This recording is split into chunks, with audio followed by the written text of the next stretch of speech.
19:30 เป็นเวลาที่คณะพระสงฆ์และอุบาสกอุบาสิกาประจำสำนักปฏิบัติธรรมวัดพระธาตุศรีจอมทองวรวิหารจะได้เริ่มการไหว้พระธรรมสวดมนต์ร่วมกันในภาคเย็นเป็นวันธรรมสวนะอาราธนาพระสงฆ์เจริญพรเรียนเชิญอุบาสกอุบาสิกาเปิดหนังสือไปหน้าที่10บทธรรมวัดเย็นนะครับพร้อมแล้วกราบพระพร้อมกันกราบ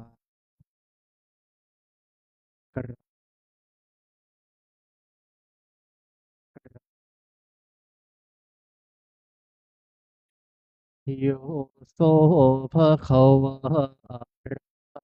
สัมมาสัมพุทโธสวากขาโตเยนะภะคะวะตาธัมโมสุปฏิปันโนยัสสะภะคะวะโตสาวกสังโฆตามมะยังภะคะวันตังสัทธัมมังสะสังฆังอิเมหิสกการิหิยะทาระหังอาโรปิเตหิอาภิปูชยามะสาธุโนพันเตภะคะวาสุจิราปารินิพุตโตปีปาชิมาชนตานุกรรมปะมานะสาอิเมสกการิทุกขตาปันนาการะภูเตปฏิคันหาตุอัมหากังทีคารตังหิตายะสุขายะอะระหังสัมมาสัมพุทโธภะคะวาพุทธังภะคะวันตังอภิวาเทมิสวากขาโตภะคะวะตาธัมโมธัมมังนะมัสสามิสุปฏิปันโนภะคะวะโตสาวกสังโฆสังฆังนะมามิหันทธานิมะยังตังภะคะวันตังวาจายะอภิคายิโตงปุพพาคณมกะรันเจวะพุทธานุสตินะยัญจะกะโรมะเสนะโมตัสสะภะคะวะโตอะระหะโตสัมมาสัมพุทธัสสะนะโมตัสสะภะคะวะโตอะระหะโตสัมมาสัมพุทธัสสะนะโมตัสสะภะคะวะโตอะระหะโตสัมมาสัมพุทธัสสะตังโคปะนาภะคะวันตังเอวังกัลยาโนกิติสัทโธอะภุคโตอิติปิโสภะคะวะอะระหังสัมมาวิชชาจารณะสัมปันโนสุขโตโลกาวิทูอนุตตโรปุริสธรรมมาสารทิสัทธาเทวมนุษย์สานังพุทโธภะคะวาติหันหอมยังพุทธาภิกิติงกะโรมะเสพุทธวาระหันตาวรตาทิคุณาพิยุตโตสุทธาพิยานาการุณาหิสมาคตัตโตโพเทสิโยสุชนะตังกะมะลังบะสุโรวันธามะหังตามรนังสิรสะชินินทังพุทโธโยสัพพปานินางสารนังเคมามุตตะมังปาธามานุสติทานังบันทามิตังสิเรนะหังพุทธาสหัส สามิทาโสวะพุทโธเมสามิกิสารโรพุทโธทุกขาสัคาตาจาวิทาตาจาหิตาสมิพุทธัสสหังนิยาทิมิสาริรันชีวิตันจิทังวันทันโตหังจาริสมิโพธัสเสวสุโพธิตังนาทิเมสารนังอัญญังพุทโธเมสารนังวรังอิเตนะสัจวัชเชนะวัฏทายังสัทธุสสะนีพุทธังเมวันทมานินายังปุญญังปัสสุตังอิทาสัพเพปิอันตารายามิมาหิสุงตัสสะติชะสะกายนวาจายวจีตสวาพุทเทกุกัมมังปะกตังมยายังพุทโธปฏิคันหตัวเจหันตัง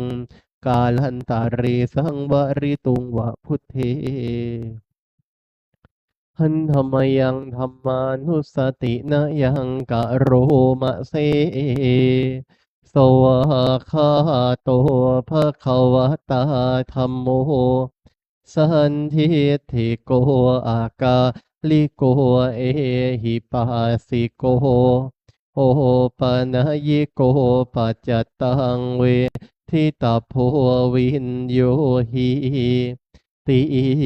หันธรรมยังธรรมาภิกขิติงกะโรมะเสสวาคาตาตาทิคุณโยขาวเสนะสายโยโยมาคาปะกาปาริยัตติวิโมขะเพโทธัมโมกุโลกาปตะนาตถาธาริธารีวันธามหังตามหารังวรธรรมมะมิตังธัมโมโยสัพพปะนินังสารนังเขมามุตตะมังทุติยานุสติทานังบันทามิตังสิเรนะหังธรรมาส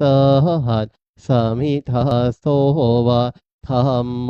มิสามิกิสารโรธัมโมทุกขาสัคาตาจาวิทัตตาจาหิตาสมิธัมมาสหังนิยาทิมิสาริรันชีวิตันจิทังวันทันโตหังจาริสมิธรรมเสวสุธรรมตังนาทิเมสารนังอัญญังธรรมโมเมสารนังวรังอิเตนะสัจวัชเชนะวัฏทายังสัทธุสัสสะนีธัมมังมิวันเทมานีนายังปุญญังปัสสุตังอิทาสัพเพปิอันตารายามิมาหิสุงตัสสะติชะสากายนวาจายวจีตสวาธัมมิกุกัมมังปะกตังมยายังธัมโมปฏิคันหตุปัจจยันตังกาลันตาเรสังวริตุงบัธัมมิหันธรรมยังสังขานุสตินะยังกะโรมะเสสุปฏิปันโนภะคะวะโตสาวกสังโฆโอชุปฏิปันโนภะคะวะโตสาวกสังโฆยายาปฏิปันโนภะคะวะโตสาวกสังโฆสามีจิปฏิปันโนภะสาวกสังโฆยะทิทังจัตตาริปุริสายุคา นิอาถาปุริสปุคละ สาวกสังโฆอาหุนายโยปาหุนายโยทักขินายโยอัญชลีการณิโยอนุตตรังปุญญคิตังโลกัสสะติหันธมยังสังฆาภิกิติงกโรมะเสหิสัทธามโชสุปฏิปฏิคุณาภิยุตโตโยธาภิโทอริยปุคคารสังคเสโทศีลาทิธรรมปวาราไสยกายจิตโตวันธามหังตามริยานาคนังสุทังสังโฆโยสัพพปะนินังสารนังเขมามุตตะมังตาติยานุสติทานังบันทามิตังสิเรนะหังสังฆาสหัสสมิทาโสวะสังโฆมิสามิคิสารโรสังโฆโทคาสะคาตาจาวิทาตาจาหิตาสเมสังฆาสังนิยาทิ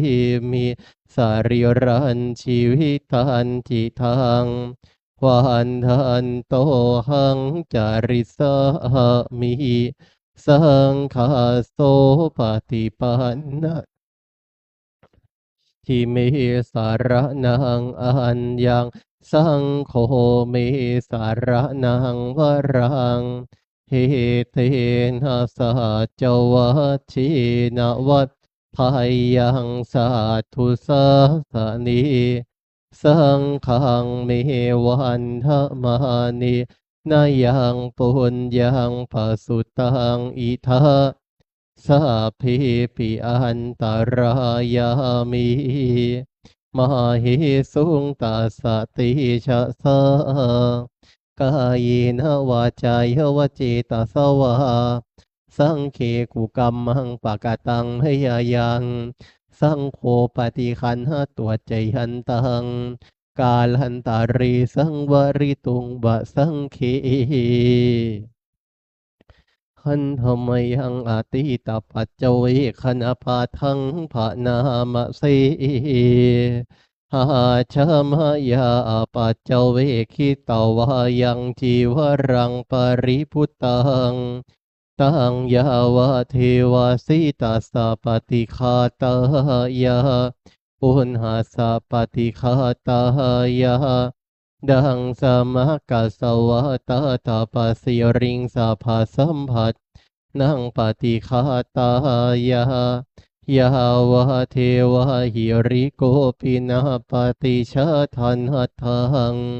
อาชามายาปัจเจเวคิตาวาโยปินดาปาโตปาริพุตโตโสเนวะทวายนามัทธายนามันดานายานาวิภูสนายายาวะเทวะอิมาสกายาสถิติยายาปานายาวิหิงสุปารติยาพรหมจาริยานุขหายาอิติปุรานันจะเวทนังปฏิหังคามินวันจะเวทนังนโอปามิยาตาราจะเมภวิสติอนวัจจตาจะพาสุวิหารุจาติ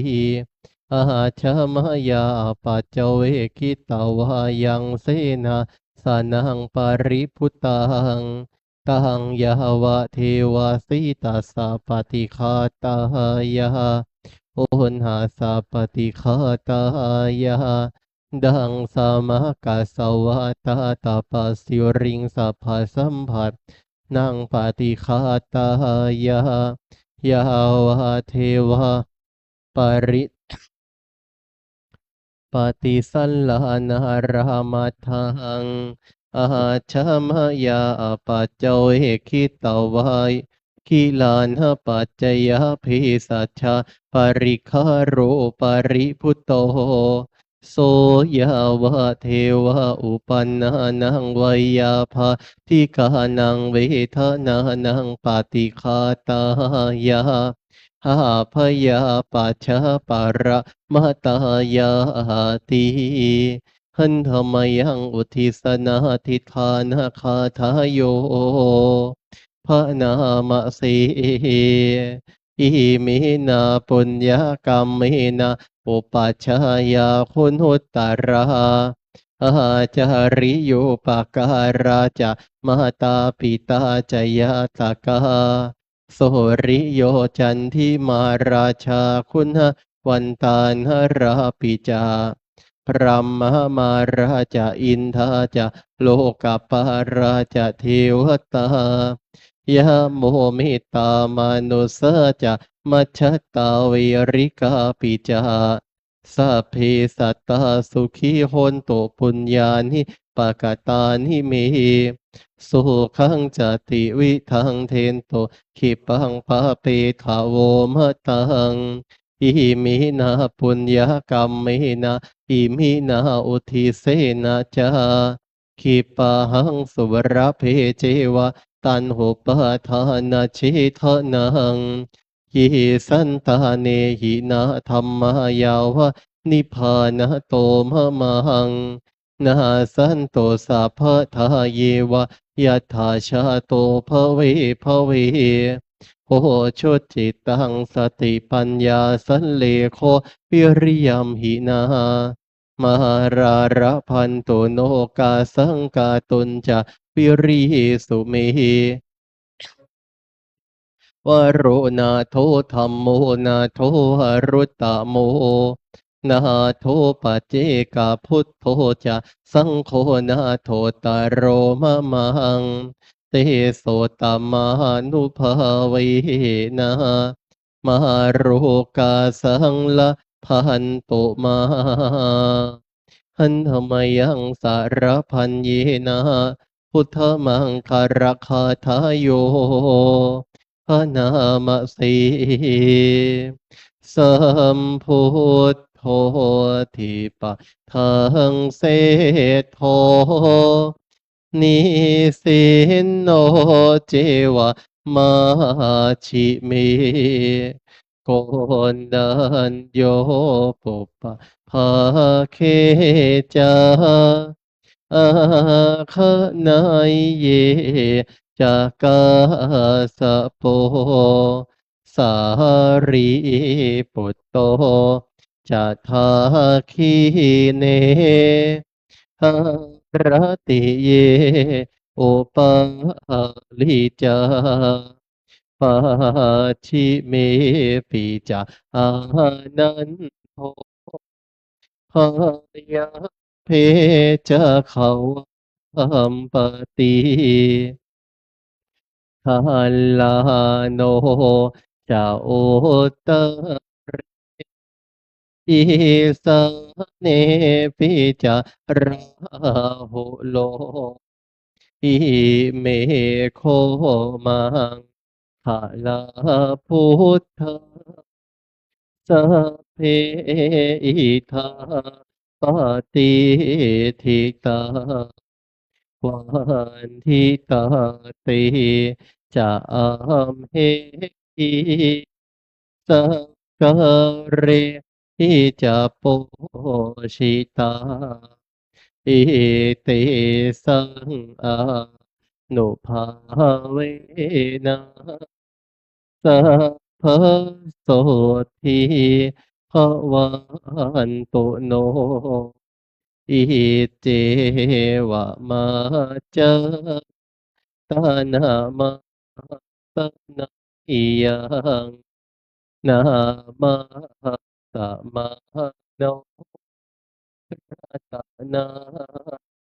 ยังยังยาปิสันทาวิปุลาภาตาตาโนภาเวนะหาตาโย หันธรรมยังทัสสะธรรมะสุตตังพระนามสีเววานนิยามหิอาชูปะคะโตบัดนี้เรามีเพศต่างจากคฤหัสถ์แล้วกิริยาอาการใดๆอันบรรพชิตควรประพฤติ เราต้องทำกิริยาอาการนั้นๆปารปฏิพัทธามิชีวิกาความเลี้ยงชีพของเราเนื่องด้วยผู้อื่น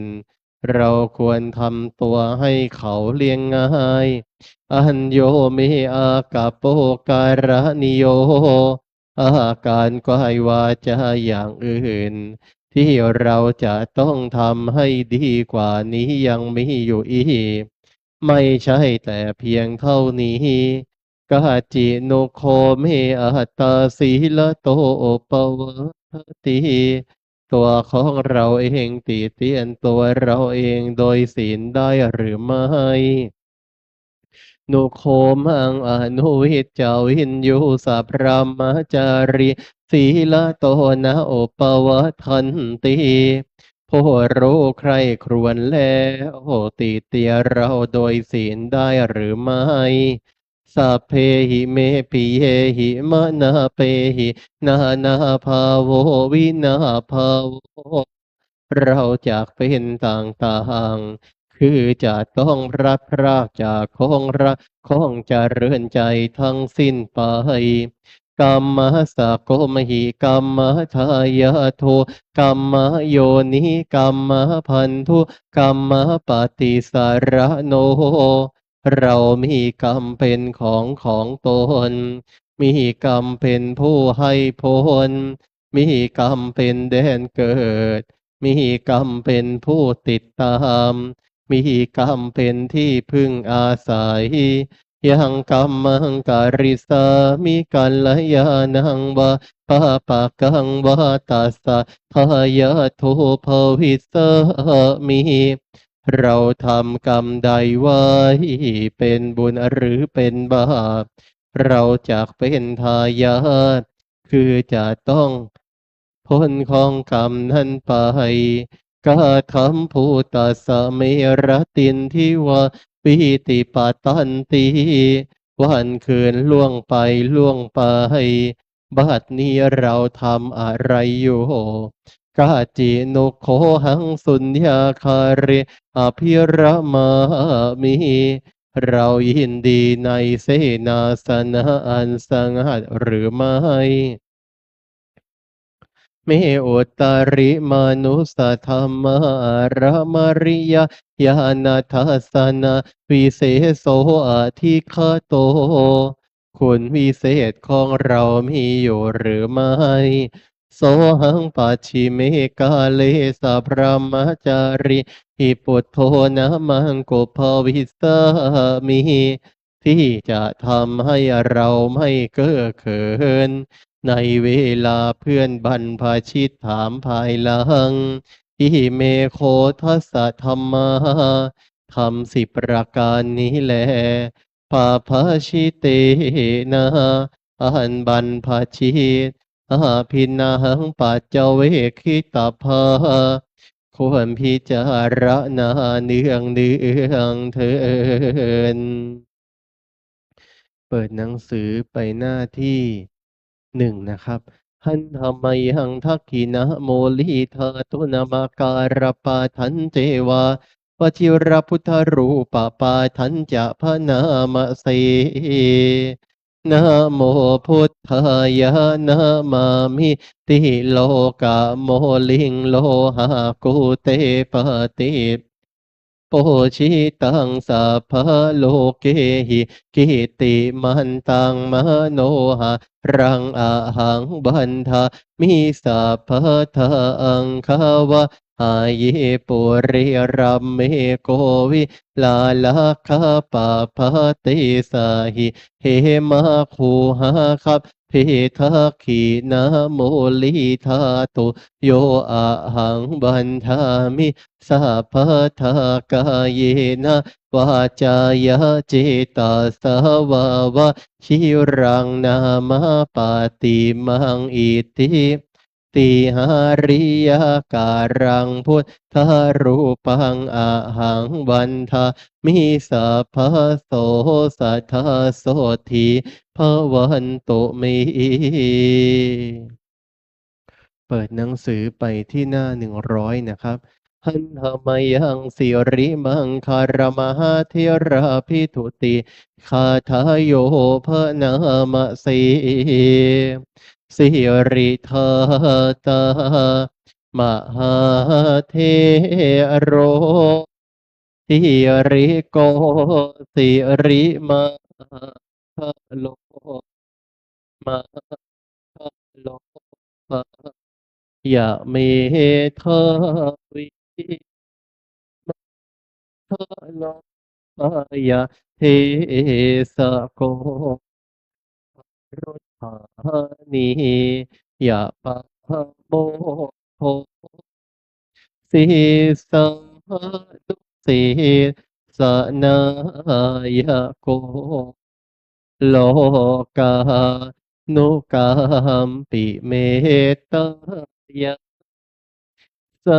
ติปัฏฐานาทาระโกสติมาปะมาโตจาตมาสปิสัพพะทาติสิริมังคะละ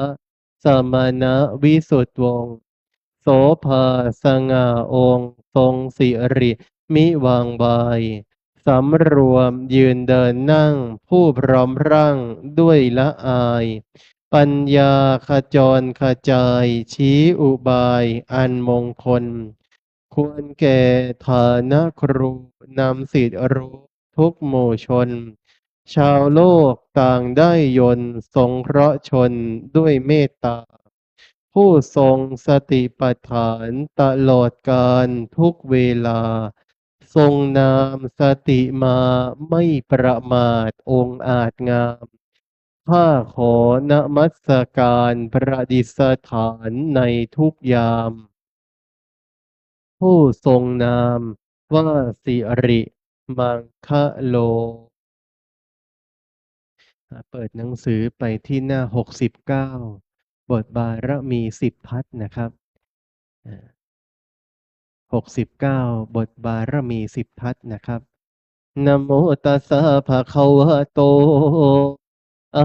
ระหะโตสัมมาสัมพุทธัสสะนะโมตัส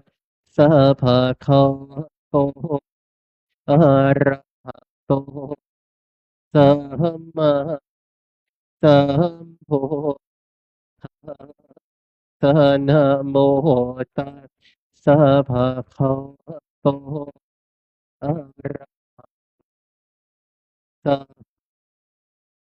สัมพุทธัสสะ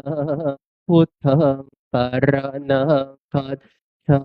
มิธัมมังสารนังคัจฉามิสังฆังสารนังคัจฉามิทุติยมปิพุทธังสารนังคัจฉา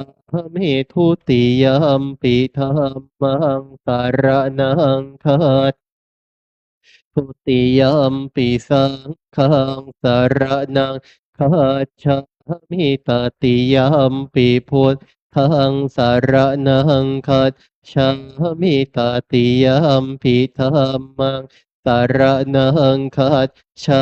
มิตติยมปิสังฆังสารนังคัจฉามิทานะปะรามิ สัมปันโนทานะโอปปารามิสัมปันโนทานะปรมาทาปรามิโนเมตตาไมตรีกรุณามุทิตาอุเบกขาปารามิสัม ปันโนอิติปิโสภะคะวะศีลปารามิสัมปันโนศีลอุปปารามิสัมปันโนศีลปรมัตถปรมิสัมปันโนเมตตามหิตรีกรุณามุทิตาอุเปกขาปารามิสัมปันโนอิติปิโสภะคะวะเนคขมมะปารามิสัมปันโนเนคขมมะอุปปารามิสัมปันโนเนคขมมะปรมัตถปรมิสัมปันโนเมตตามหิตรีกรุณามุทิตาอุเปกขาปารามิสัมปันโนอิติปิโสภะคะวะปัญญาปารามิสัมปันโนปัญญาอุปปารามิ โนปัญญาปรมัตถปรมิสัมปันโนเมตตามหิตรีกรุณามุทิตาอุเปกขาปรามิสัมปันโนอิติปิโสภะคะวะวิริยปารามิสัมปันโนวิริยอุปปารามิสัมปันโนวิริยปรมัตถปรมิปันโนเมตตาไมตรีกรุณามุทิตาอุเปกขาปารามิสัมปันโนอิติปิโสภะคะวะสัจจะปารามิสัมปันโนสัจจะอุปปารามิสัมปันโนสัจจะปรมัตถปรมิสัมปันโนเมตตามหิตรีกรุณามุทิตาอุเปกขาปารามิสัมปันโนอิติปิโสภะคะวะขันติปารามิสัมปันโนขันติโอปปารามิสัมปันโนขันติปรมัตถปรมิสัมปันโน หิตริกรุณามุทิตาอุเปกขาปารามิสัมปันโนอิติปิโสภะคะวะอธิฐานะปารามิปันโนอธิฐานะโอปปารามิสัมปันโนอธิฐานะปรมัตถปรมิสัมปันโนเมตตามหิตรีกรุณามุทิตาอุเปกขาปารามิสัมปันโนอิติปิโสภะคะวะเมตตาปารามิสัมปันโนเมตตาอุปปารามิสัมปันโนเมตตาปรมัตถปรมิสัมปันโนเมตตามหิตริกรุณามุทิตาอุเปกขาปารามิสัมปันโนอิติปิโสภะคะวะอุเปกขาปารามิสัมปันโนอุเปกขาอุปปารามิสัมปันโนอุเปกขาปรมัตถมิสัมปันโนเมตตามหิตริกรุณามุทิตาอุเปกขาปามิ สัมปันโนอิติปิโสภะคะวะทัสสะปะระมิโนทัสสะอุปปาระมิสัมปันโนทัสสะปรมัตถปรมิสัมปันโนเมตตามหิตริกรุณามุทิตาอุเปกขาปาระมิสัมปันโนอิติปิโสภะคะวะพุทธังสรณังคัจฉามิธัมมังสรณังคัจฉามิสังฆังสรณังคัจฉามินะมามิหัง ภะตุสาภามังคะลาระหันตุสาภาเทวตาสัพพะพุทธานุภาเวนัสสัทธาโสทีภวันตุเตภวตุสาภามังคะลังรัก ตุสาภาเทวตาสาพธรรมานุภาเวนัสสัทธาโสทีภวันตุเตภวตุสาพมังคะลังราคันตุสาพวตาสาภสังฆาโนภาเวนัสสัทธาโสทีภวันตุเตกราบกราบกราบ กราบลูกเคารพพระเดชพระคุณหลวงปู่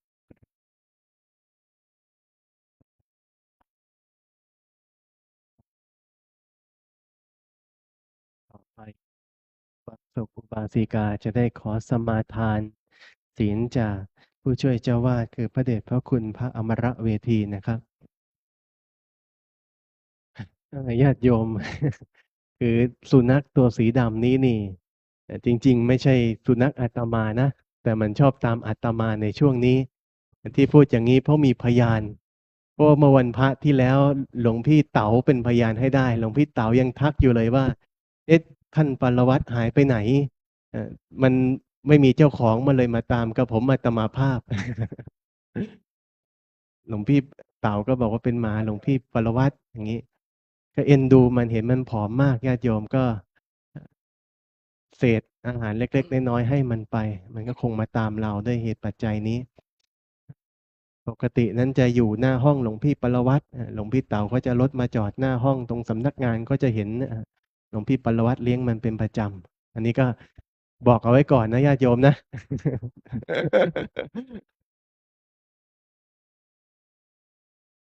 ทุกท่านพนมมือครับ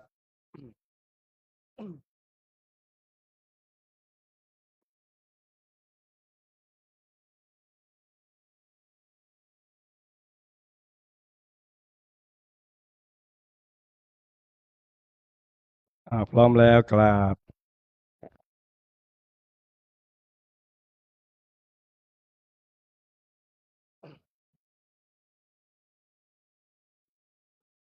อิมินาสการเรนะตังพุทธังอภิปูชยามาอิมินาสการเรนะตังธรรมังอภิปูชยามาอิมินาสการเรนะตังสังฆังอภิปูชยามาอะระหังสัมมาสัมพุทโธภะคะวะพุทธังภะคะวันตังอภิวาเทมิสวากขาโตภะคะวะตาธัมโมธัมมังนามัสสามิสุปฏิปันโนภะคะวะโตสาวกสังโฆสังฆังนามามิมายังพันเตทิสารเนนะสังฆอาทาสีลานิยาจามาทุติยามปีมายังพันเตทิสารเนนะสังฆ อาทาสีลานิยาจามาตาทิยามปีมายังพันเตติสารเนนะสหอาทาสีลานิยาจามานะโมตัสสะภะคะวะโตอะระหะโตสัมมาสัมพุทธัสสะนะโมตัสสะภะคะวะโตอะระหะโตสัมมาสัมพุทธัสสะนะโมตัสสะภะคะวะโตอะระหะโตสัมมาสัมพุทธัสสะนะโมตัสสะภะคะวะโตอะระหะโตสัมมาสัมพุทธัสสะนะโมตัสสะภะคะวะโตอะระหะโตสัมมาสัมพุทธัสสะนะโมตัสสะภะคะวะโตอะระหะโตสัมมาสัมพุทธัสสะพุทธังสรณังคัจฉามิพุทธังสรณังคัจฉามิธัมมังสรณังคัจฉามิธัมมังสรณังคัจฉามิสังฆังสรณังคัจฉามิสังฆังสรณังคัจฉามิทุติยัมปิพุทธังสรณังคัจฉามิทุติยัมปิพุทธังสรณังคัจฉามิติยัมปิธัมมังสรณังคัจฉามิทุติยัมปิสารนังคัจฉามิติยัมปิสังฆังสารนังคัจฉามิทุติยัมปิสังฆังสารนังคัจฉามิตติยัมปิพุทธังสารนังคัจฉามิตติยัมปิพุทธังสารนังคัจฉามิติยัมปิธัมมังสารนังคัจฉามิตติยัมปิธัมมังสารนังคัจฉามิตติยัมปิสังฆังสารนังคัจฉามิตติยัมปิสังฆังสารนังคัจฉามิปานาติปาตาเวรมณีสิกขาปะทังสมาธิยามิปานาติปาตาเวรมณีสิกขาปะทังสมาธิยามิอาทินนาธนาเวรมณีสิกขาปะทังสมาธิยามิอาทินนาธานาเวรมณีสิกขาปะทังสมาธิยามิกาเมโสเมจฉาจาราเวรมณีสิกขาปะทังสมาธิยามิ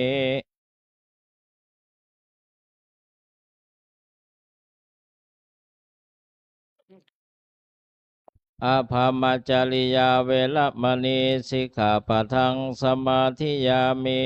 อาภามัจจริยาเวรมณีสิกขาปะทังสมาธิยามิมุสาวาทาเวรมณีสิกขาปะทังสมาธิยามิมุสาวาทาเวรมณีสิกขาปะทังสมาธิยามิสุราเมรยามัชฌปมาทฐานาเวรมณีสิกขาปะทังสมาธิยามิ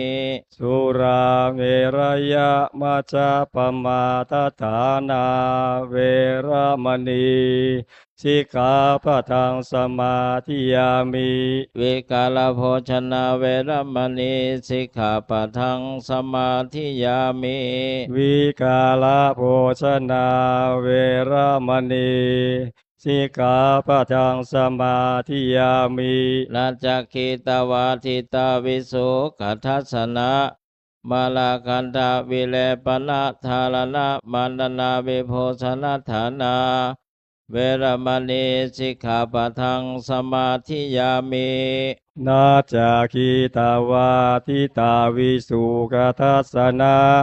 มาลาคันธาวิเลปนะธารณะมันดานะวิภูสนาฐานา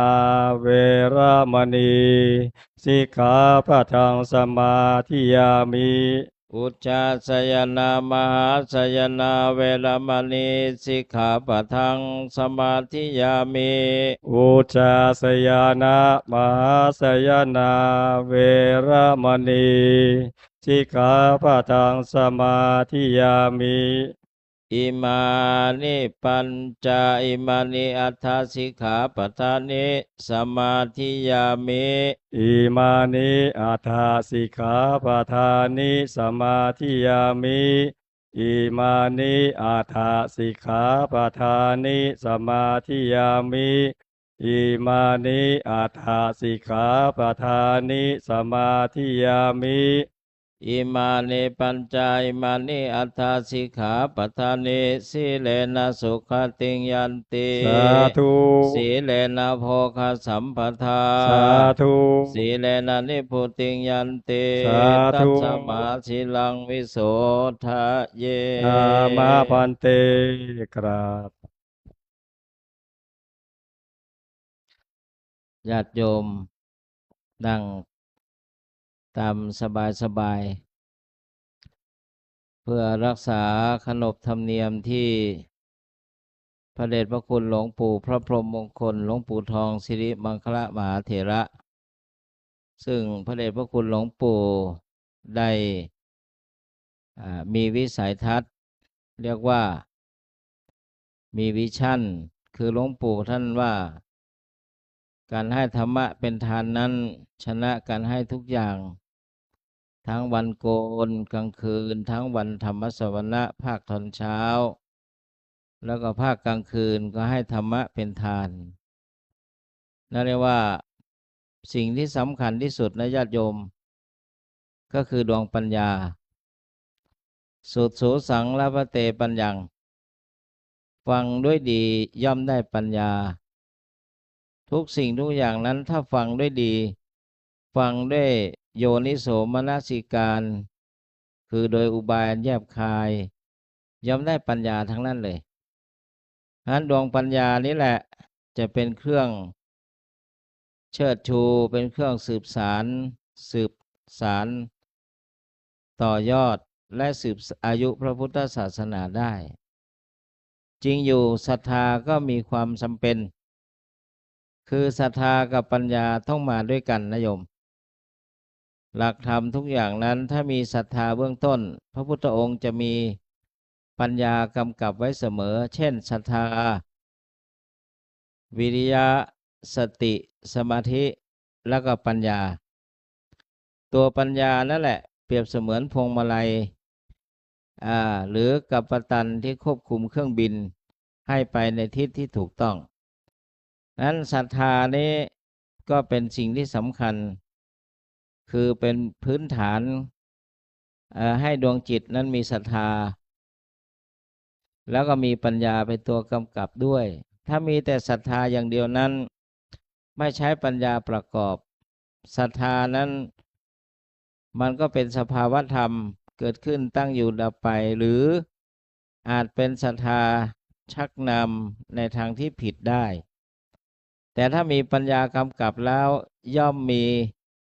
ทิศทางเหมือนแมปพื้นที่แผนที่ต่างๆนั้นสามารถดำเนินไปตามนั้นได้เพราะฉะนั้นหลักการนี้เป็นเรื่องที่สำคัญเราจะเห็นได้ว่าถ้ามันมีแต่ศรัทธาอย่างเดียวนั้นไม่สามารถที่จะรักษาพระพุทธศาสนาให้มันคงได้แต่ถ้ามีปัญญากำกับด้วยแล้วไม่ว่าอะไรจะเข้ามาในทิศทางใดตัวปัญญานั้นเปรียบเหมือนวชิราวุธคืออาวุธที่เปรียบเสมือนเพชรที่ประหารตัดสินทุกสิ่งทุกอย่างให้อยู่ในหลักเกณฑ์ได้เพราะฉะนั้นในค่ำคืนนี้ดูแลอาจารย์พระมหาธนวัฒน์ธนวัฒโนปรริยนธรรม9 ประโยคนักหลวงรุ่นหนึ่งเนี่ยรุ่นแรกของเราเนี่ยแล้วก็เป็นผู้ช่วยเจ้าอาวาสป้าลำหลวงแล้วก็เป็นอาจารย์ใหญ่สำนักศาสนศึกษาด้วยจะได้ให้ธรรมะแก่ญาติโยมนะขอรัตนาเดี๋ยวอุบาสกช่วยตั้งไมค์ให้ประจำที่เรียกว่าเป็นการอำนวยความสะดวกแก่องค์ปาฐกนะถ้าให้ปาฐกยกไปด้วยแล้วก็ค ผลไปด้วยก็เรียกว่าก็เป็นสิ่งที่ดีอย่างหนึ่ง แต่ว่า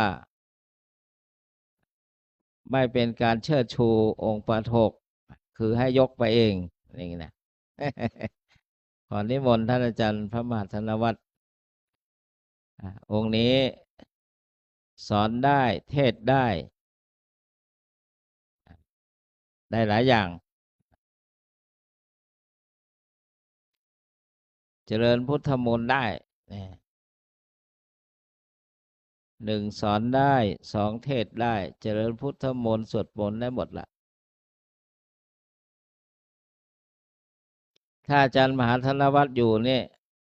อาตมาก็หลับตาละไม่พูดอะไรขอนิมนต์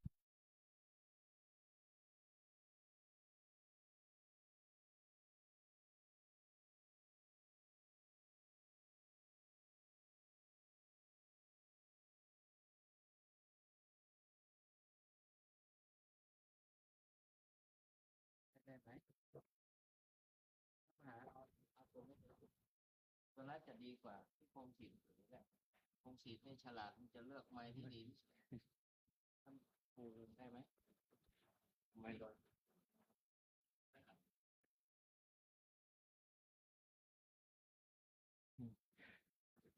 ขอความนอบน้อมของข้าพเจ้าจงมีแด่พระรัตนตรัย ขอน้อมระลึกถึงพระคุณอันประเสริฐ ของพระเดชพระคุณพระพรหมมงคล อัคคมหากัมมัฏฐานาจริยะ ศาสนโสพลสิริบวรวิปัสสนากรรมฐานาจารย์ หลวงปู่ทองสิริมังคละมหาเถระ อดีตที่ปรึกษาเจ้าคณะภาคเจ็ดอดีตเจ้าวาดวัดพระธาตุศรีจอมทองวรวิหารด้วยความเคารพอย่างยิ่ง ขอถวายความเคารพและขอโอกาส พระเดชพระคุณ พระมรเวทีผู้ช่วยเจ้าวาดพระรามหลวง วัดพระธาตุศรีจอมทองตลอดจนถึง พระเถรานุเถระ เพื่อนสหธรรมิก และขอความผาสุขสวัสดีจงมีแด่ญาติโยม สาธุชนทุกท่านเรียนเชิญได้นำมือลง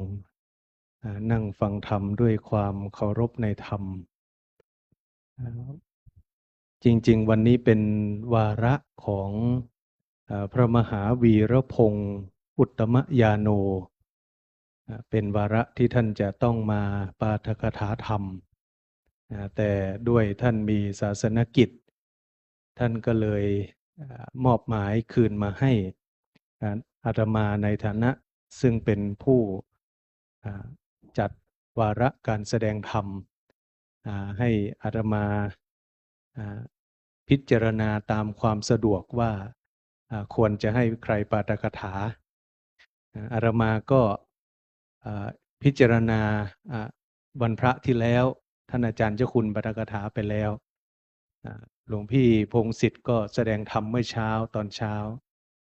ส่วนคณะหลายๆรูปก็ไปวัดถ้ำบัวตองไปช่วยงานปริวัติกรรมที่วัดถ้ำบัวตองพระก็เลยมีจำนวนจำกัดมีแล้วก็อีกส่วนหนึ่งก็เตรียมตัวจะสอบบาลีในอีกไม่กี่วันก็คือวันที่22เพราะว่าวันนี้วันที่20นั้นก็ส่วนรูปที่เป็นครูบาอาจารย์พอจะปาฐกถาได้ท่านก็เพิ่งกลับมาจากการไปช่วยอบรมที่ดอยสะพันยูเพิ่งกลับมาเมื่อวาน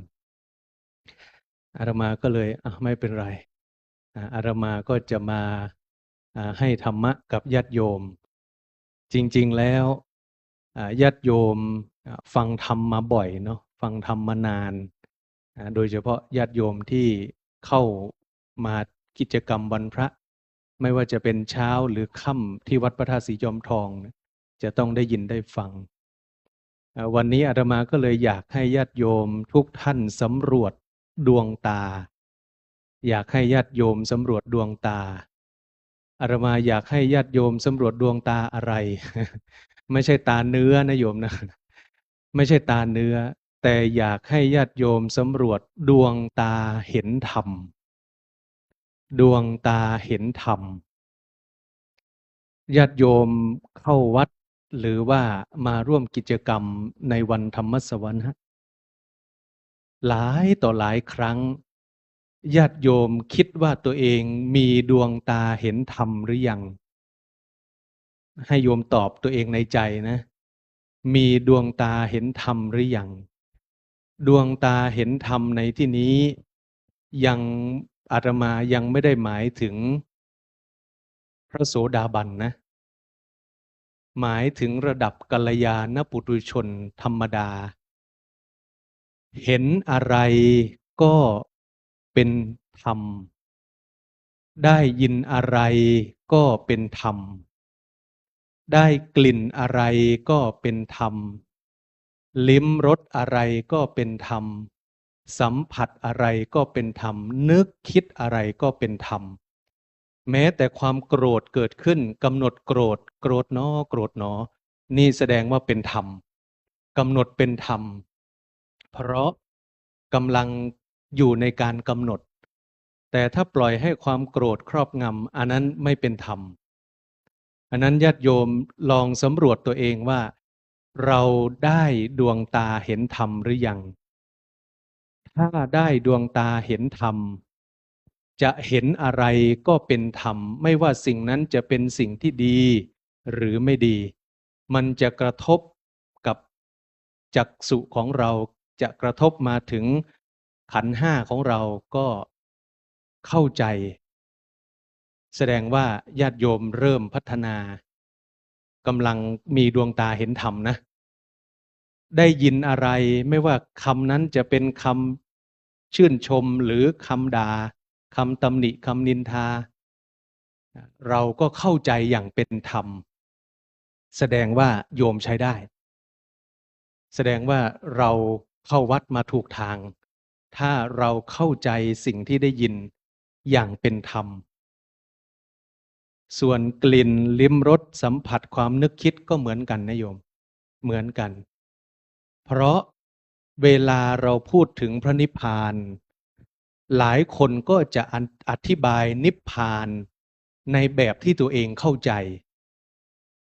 แล้วก็ดีไม่ดีจะพาคนหลงนิพพานบางคนก็อธิบายว่านิพพานเป็นอย่างนั้นนิพพานเป็นอย่างนี้พอปฏิบัติไปอย่างไรก็เข้าใจไปแบบที่ตัวเองเข้าใจบางทีก็พาคนหลงว่านี่เป็นนิพพานโยมไปฟังตามโยมก็จะอาจจะหลงตามไปด้วยก็ได้แต่สิ่งที่เราจะใช้พิสูจน์ว่าเราจะไปสู่นิพพาน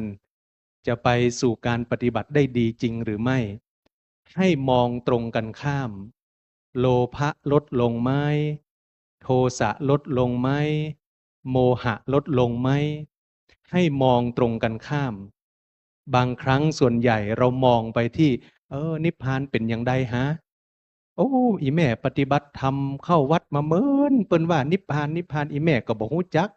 เปิ้นว่านิพพานอีนะเปิ้นก็ว่าอีแม่ก็ว่าตามเปิ้นเนาะหลวงปู่ปฏิบัติสอนสติปัฏฐานก็ใครขึ้นไปพระนิพพานอีแม่ก็บ่ฮู้นิพพานคืออิหยังเนาะ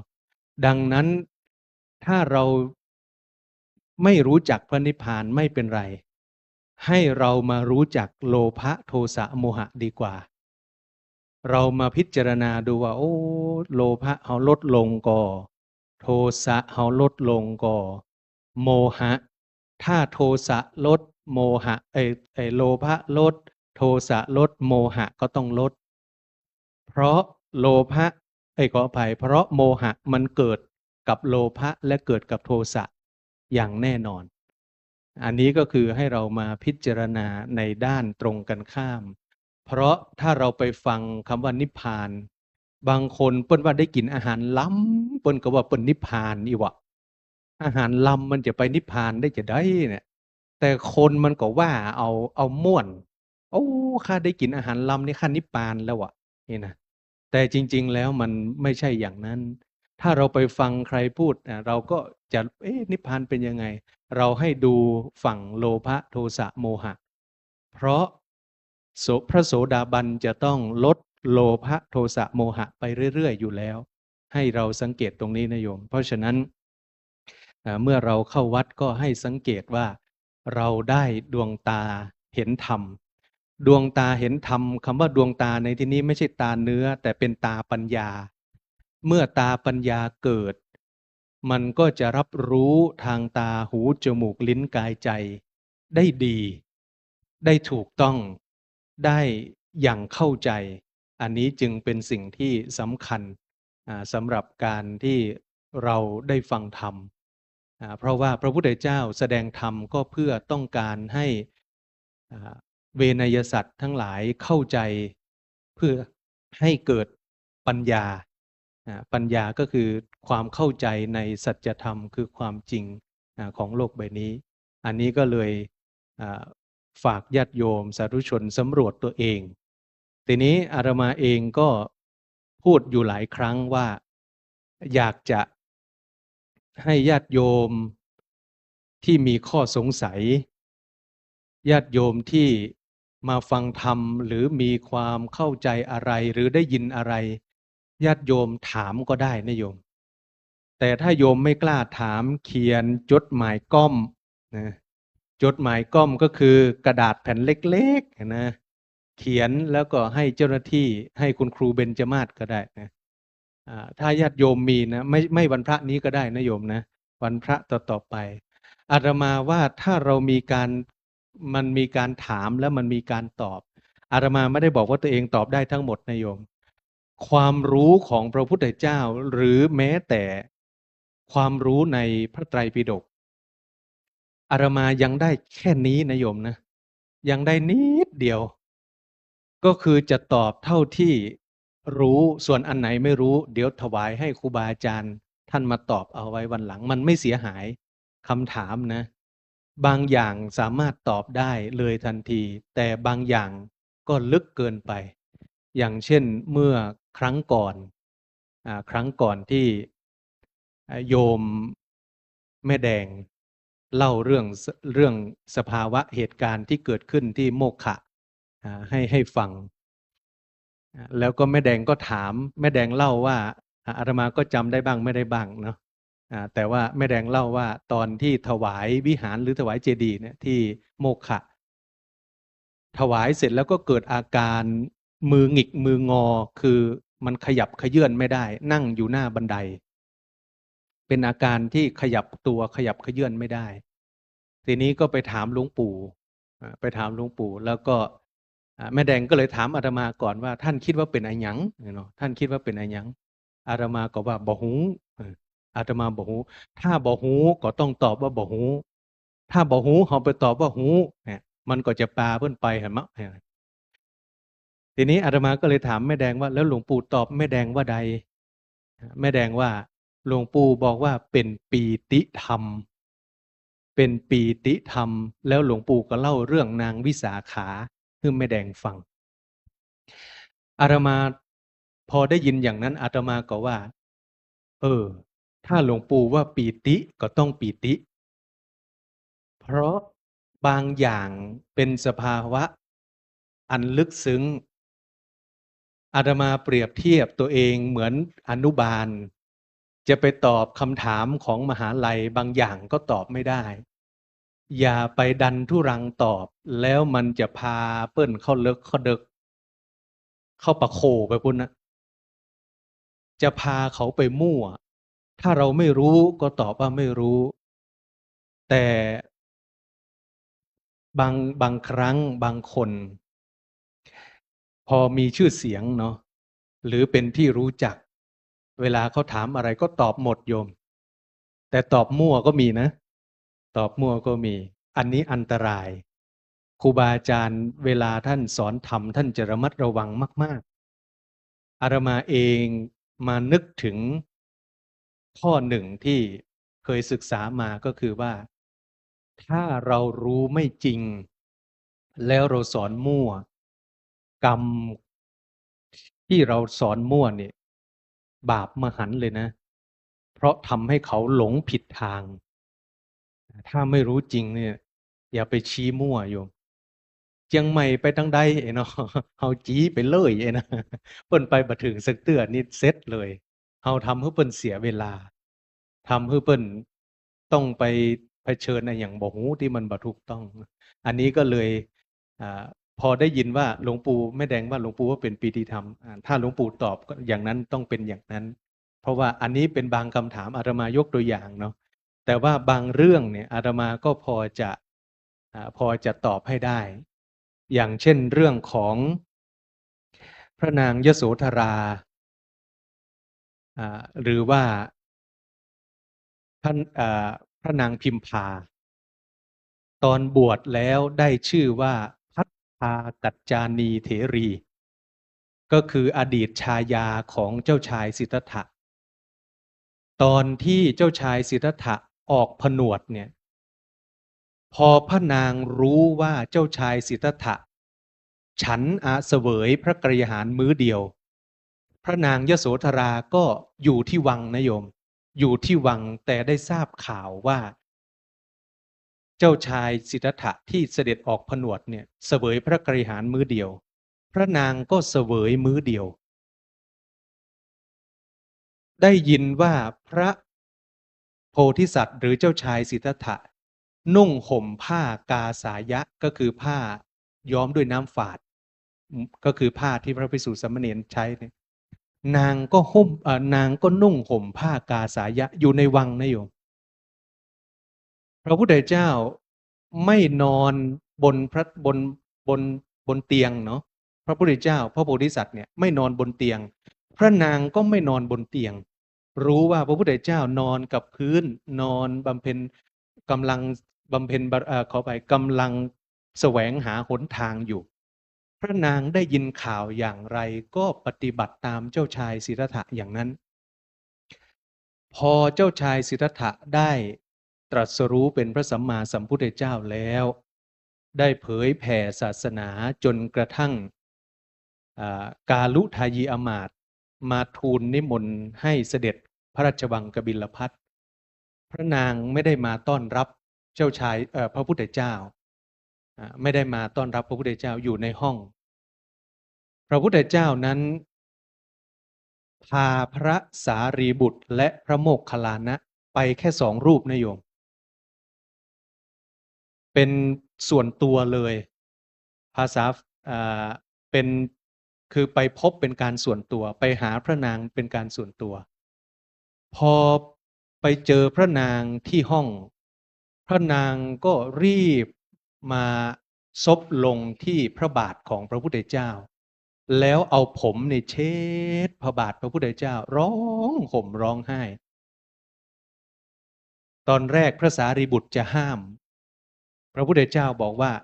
ไม่เป็นไรอันนี้อาตมาขออนุญาตใช้ภาษาชาวบ้านเนาะพระเจ้าบอกว่าไม่เป็นไรปล่อยให้ยโสธราทำตามที่นางปรารถนาพระนางก็เอาผมเนี่ยเช็ดพระบาทพระพุทธเจ้าร้องห่มร้องไห้พระพุทธเจ้าก็เลยตรัสกินนรีชาดกตรัสเรื่องราวว่าพระนางยโสธรานี่เป็นผู้หญิงที่มีจิตใจเข้มแข็งมาตั้งแต่ไหนแต่ไรตั้งแต่อดีตชาติจนถึงปัจจุบันณวันนี้เป็นผู้หญิงที่มีจิตใจเข้มแข็งสมัยที่พระนางเกิดเป็นกินนรีสามีถูกฆ่าตายโดนเขาจะเอาไปทำเป็นเมียนางก็ไม่ยอมนางจิตใจเข้มแข็งมากแล้วในความเป็นจริงแล้วพระนางยโสธราหรือพระนางพิมพาเนี่ยเคยเจอกับเจ้าชายสิทธัตถะครั้งแรกก็คือสมัยที่เป็น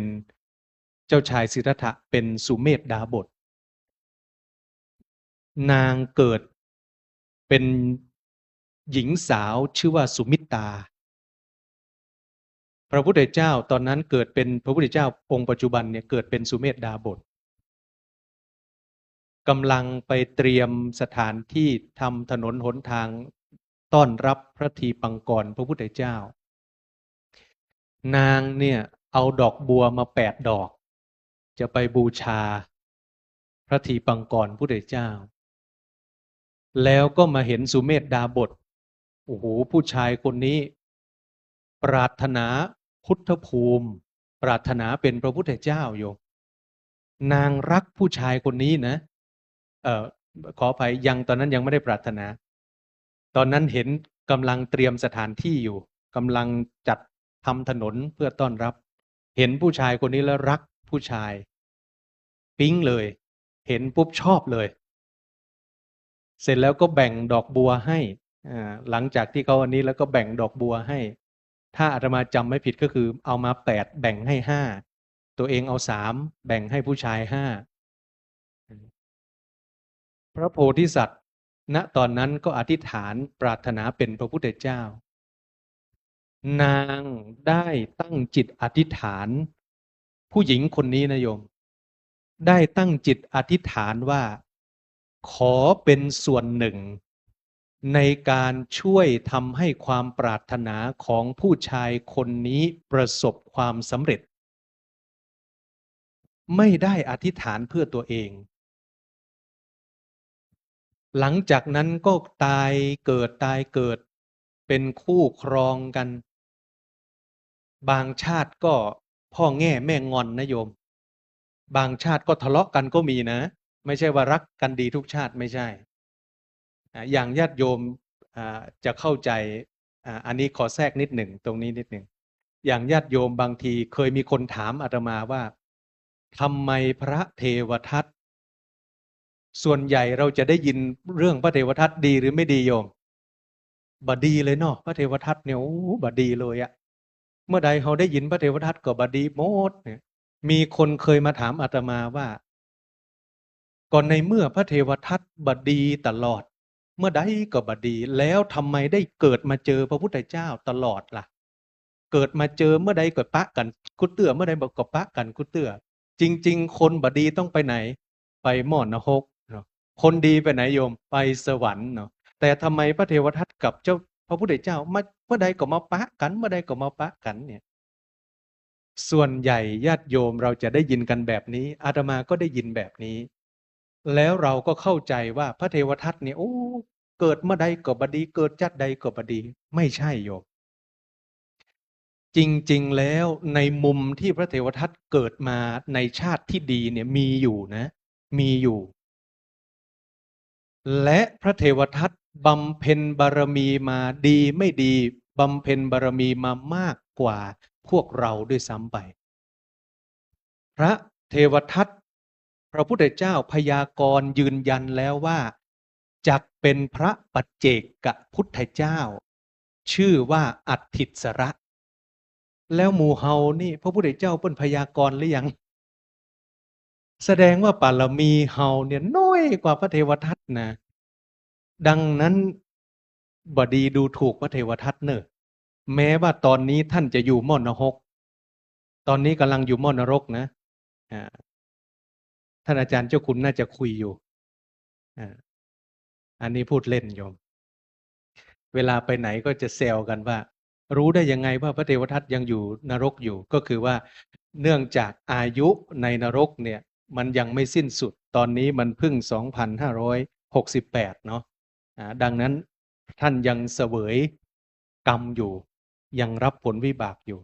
แต่อันนั้นคือส่วนของสิ่งที่ไม่ดีแล้วญาติโยมก็จะได้ยินในทางตรงกันข้ามก็คือจะได้ยินเรื่องพระพุทธเจ้าของเราส่วนใหญ่เราจะได้ยินในชาติที่ดีๆโอ้พระโพธิสัตว์เกิดมาเป็นคนเกิดมาแต่ละชาติส่วนใหญ่จะดีหมดเลยอันนี้เราจะได้ยินแบบนี้แต่ในความเป็นจริงแล้วพระพุทธเจ้าของเราไม่ได้เกิดมาเป็นคนดีทุกชาตินะโยมเกิดมาเป็นคนไม่ดีก็หลายภพหลายชาติเหมือนกันเพียงแต่พระองค์ไม่มีเหตุที่จะต้องตรัสเล่าบางครั้งมันมีเหตุที่จะต้องตรัสเล่าพระองค์จึงตรัสเล่าอย่างเช่นในธรรมบทเนี่ยจะมีเรื่องอัตโนบุพกรรมพอมันมีเรื่องที่จะต้องพูดว่าอดีตมันเป็นกรรมอะไรของพระองค์พระองค์ก็จะเล่าแต่ถ้าไม่มีเหตุไม่มีเรื่องพระองค์ก็จะไม่พูดไม่ได้หมายความว่าอดีตชาติของพระองค์ดีหมดทุกชาติไม่ใช่อย่าว่าแต่อย่างนั้นอย่างนี้เลย ตอนเจอพระกัสสปะพระพุทธเจ้าก็คือพระพุทธเจ้าองค์ก่อนหน้าเนี่ยพระพุทธเจ้าเกิดเป็นอะไรโยมเกิดเป็นมานพชื่อว่าโชติปาละขนาดบำเพ็ญบารมีมาเจอพระพุทธเจ้ากัสสปะพระพุทธเจ้าก่อนหน้าพระองค์เดียวเท่านั้นนะยังกลายเป็นคนหลงผิดไปช่วงจังหวะหนึ่งโยมแล้วดูถูกพระพุทธเจ้าพระนามว่ากัสสปะด้วยจนกระทั่งคติการะมานพดึงหัวไปหาพระพุทธเจ้าโยมโชติปาละมานพก็เลยคิดในใจว่าโอ้สมณะโลนนี่มันสำคัญขนาดที่ว่าเจ้าหมู่มันจักผมแห่วะก็คือว่าแสดงว่าต้องสำคัญขนาดที่เพื่อนดึงผมไปหาพระพุทธเจ้าคือเพื่อนชวนดีๆไม่ยอมไปก็เลยจักหัวไปเลยลากไปหาพระพุทธเจ้าแล้วเปลี่ยนทันนะโยมนะขนาดเกิดมาบำเพ็ญบารมีมาขนาดนั้นก็แล้วก็อีกเรื่องหนึ่งที่อาตมามักจะพูดเสมอก็คือว่าทำไมพระเทวทัตถึงกลิ้งหินปลงพระชนพระพุทธเจ้าเนาะส่วนหนึ่งก็คือกรรมในอดีตที่สองคนนี้เคยเกิดเป็นพี่น้องกันพระพุทธเจ้ากับพระเทวทัตในอดีตนะเกิดเป็นพี่น้องกันพระพุทธเจ้าเกิดเป็นพี่พระเทวทัตเกิดเป็นน้องพ่อแม่ตายพี่ฆ่าน้องเอาสมบัติดังนั้นพระเทวทัตปลงเอาก้อนหินมาปลงชีวิตพระพุทธเจ้าก็เป็นเรื่องพระพุทธเจ้าก็ตรัสว่าก็เป็นเหตุจากอดีตส่วนหนึ่งที่เราได้กระทำเอาไว้ก็คือมันเป็นส่วนของอดีตที่ได้เคยกระทำเอาไว้จึงจะต้องมารับเสวยผลแห่งกรรมอย่างพระองค์ให้พระอานนท์ไปตักน้ำก่อนที่จะเสด็จดับขันธปรินิพพานพระองค์ถ่ายบ่อยครั้งร่างกายสูญเสียน้ำไม่สามารถเดินต่อไปได้ต้องหยุดพักแล้วบอกพระอานนท์ให้ไปตักน้ำที่แม่น้ำกกุฏานาทีพระอานนท์ก็บอกว่าเมื่อกี้มีกองเกวียนของพ่อค้าเพิ่งจะผ่านไปน้ำกำลังขุ่นพระเจ้าค่ะพระองค์เดินไปอีกหน่อยได้ไหมพระพุทธเจ้าบอกไม่ได้อานนท์เรากระหายน้ำบอกกับพระอานนท์3 รอบนะโยมนะในที่สุดพระอานนท์เลยตัดสินใจไปตักน้ำเอาบาตรไปตักน้ำแต่พอไปถึงเสร็จปุ๊บน้ำนี่ใสเอามาให้พระพุทธเจ้าพระอานนท์ก็อัศจรรย์ใจตรงนี้ก็เช่นเดียวกันพระพุทธเจ้าก็บอกว่าเป็นกรรมในอดีตของพระองค์ยิงกรรมอดีตของพระองค์ที่ไม่ดีนี่มีเยอะนะอดีตชาติพระองค์เกิดเป็นคนเลี้ยงงัวเลี้ยงวัวนะโยมนะคนอาจจะออกทางเหนือหน่อยก็เลี้ยงงัวทีนี้วัวมันจะกินน้ำพระองค์เป็นคนเลี้ยงวัวมันจะกินน้ำทำยังไงโยมเอาไม้ไปตีน้ำให้มันขุ่นไปตีน้ำให้มันขุ่นตีเล่นเพื่อที่จะแกล้งวัวเฉยๆนะแกล้งวัวคือวัวมันจะกินน้ำแต่เอาไม้ไปตีเล่นตีให้น้ำมันขุ่นให้น้ำมันขุ่นพระองค์ก็เลยเล่าว่าอันนี้ก็เป็นส่วนหนึ่งที่พระองค์กระหายน้ำอยากจะเสวยน้ำบอกให้พระนนท์ไปตัก3 รอบนะถึงพระนนท์จะไปอันนี้ก็เหมือนกันว่าพระองค์ก็เล่าแล้วมันมีบุพกรรมที่ไม่ดีของพระองค์นี่มีไม่ใช่ไม่มีแต่เมื่อมีเหตุพระองค์จึงจะตรัสเล่าถ้าไม่มีเหตุก็พระองค์ก็ไม่ตรัสเล่าส่วนของพระเทวทัตคือส่วนใหญ่มันเป็นเหตุไม่ดีพระองค์ก็เลยตรัสเรื่องราวในมุมที่ไม่ดีให้ฟังแต่ไม่ได้หมายความว่าพระเทวทัตไม่มีมุมดีนะญาติโยมต้องเข้าใจให้ถูกต้องแล้วเราก็จะได้ไม่ดูแคลนพระเทวทัตด้วยเพราะแน่ๆคือท่านจะเป็นพระปัจเจกพุทธเจ้าแต่ของเรานี่ยังไม่แน่อยู่นะนี่ของเรานี่ยังไม่แน่ของท่านนี่แน่นอนแล้วพระพุทธเจ้าพยากรณ์แล้วแต่ของเรานี่ยังบ่แน่ชาตินี้เราอาจจะประพฤติดีก็ไม่ได้หมายความว่าชาติต่อไปคำว่าชาติในที่นี้โยมไม่ต้องมองว่าโลกหน้านะลองมองดูแค่วันต่อวันก็ได้วันต่อวันเนี่ยกระเดียวดีกระเดียวบึดสักกรรมมันมิ่งขึ้นมาสักหน่อยนะมันขึ้นมานะบางทีมันหลุดออกไปด่าหรือว่าออกไปอย่างนี้นะ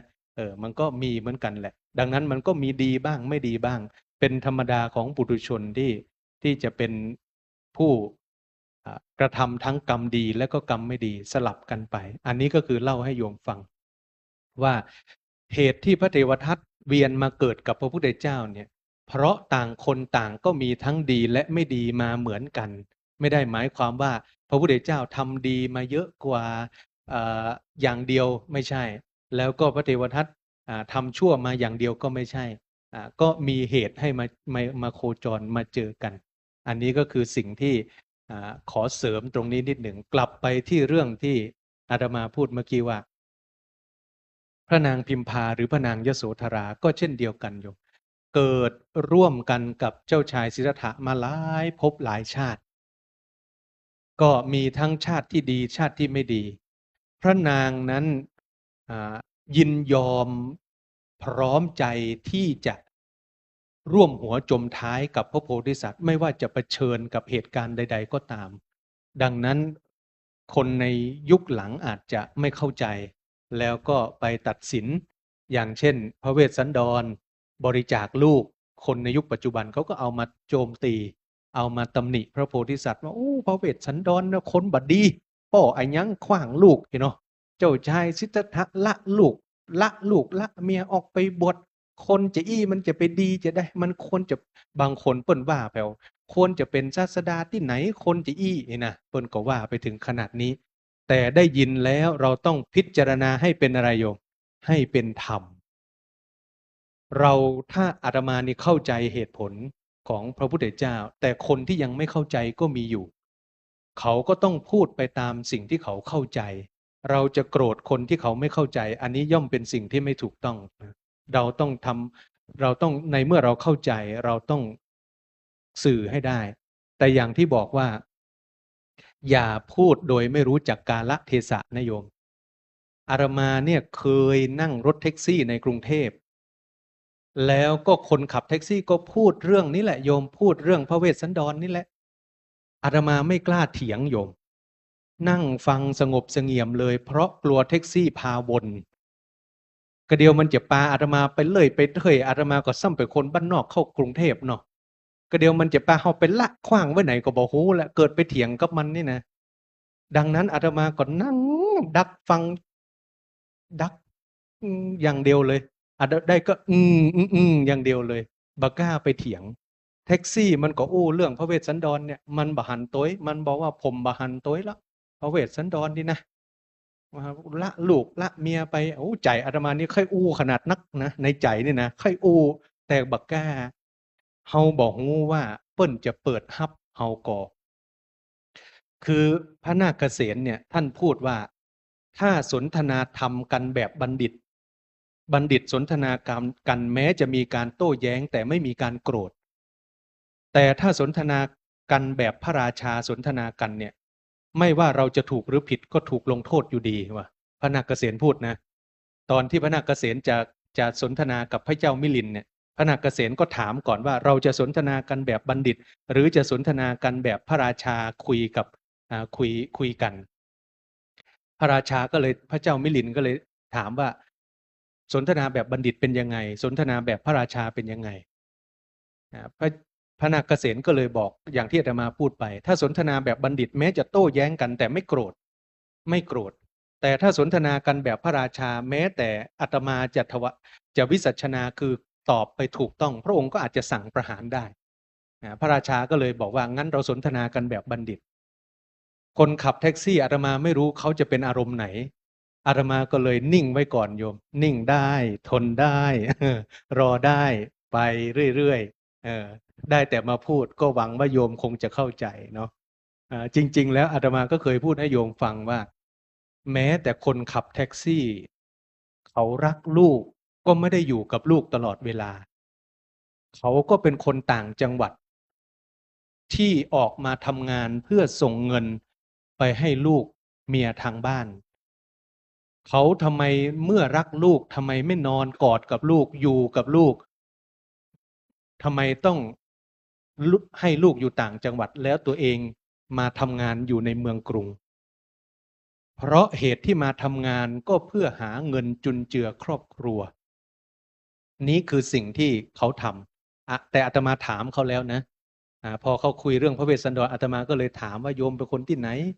เป็นคนที่ไหนโอ้เป็นคนอีสานบอกโอ้อาตมาก็อีสานคือกันเด้ก็คุยเปลี่ยนเรื่องไปบ้างนะโยมนะถามโยมมีลูกไหมแกล้งถามไปทางนู้นนะแต่ไม่ใช่ว่าแกล้งถามก็คือถามเอาจริงเอาจังเหมือนกันแหละ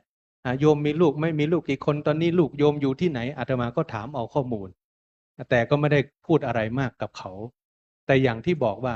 เจ้าชายสิทธัตถะเองก็ทรงเห็นว่าภัยอันใหญ่หลวงก็คือภัยแห่งการ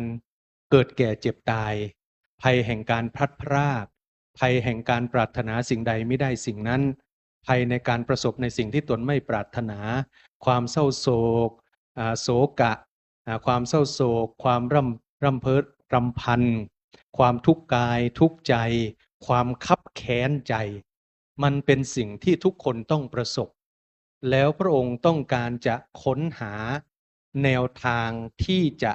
ทำอย่างไรที่จะต้องไม่ประสบพบเจอกับสิ่งเหล่านี้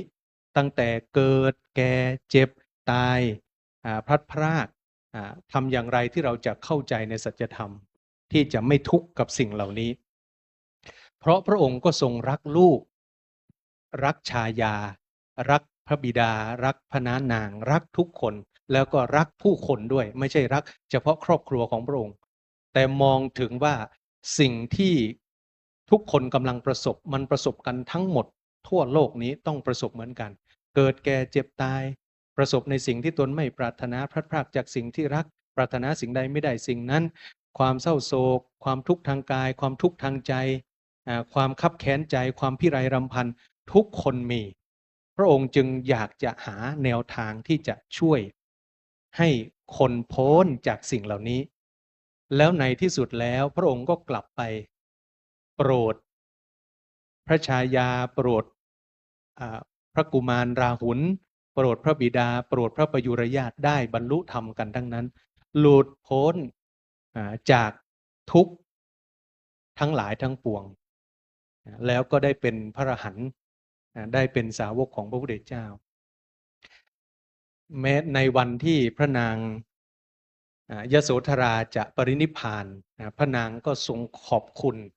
พระนางกล่าวลาพระพุทธเจ้าเนี่ยนางก็ทรงขอบคุณมากๆพระนางก็กล่าวสั้นๆนะโยม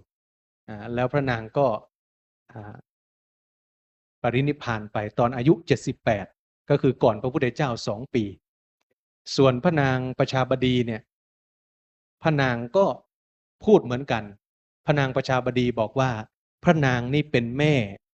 ที่ให้เจ้าชายสิทธัตถะดื่มนมจากเต้าเพราะพระนางเลี้ยงพระเจ้าชายสิทธัตถะตั้งแต่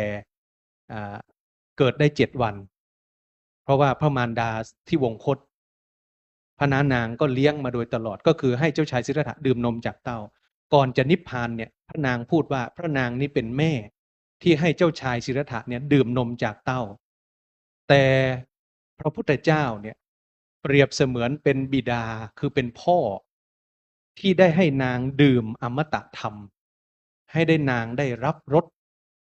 อมตะธรรมหลุดพ้นจากกิเลสเนี่ยคือสิ่งที่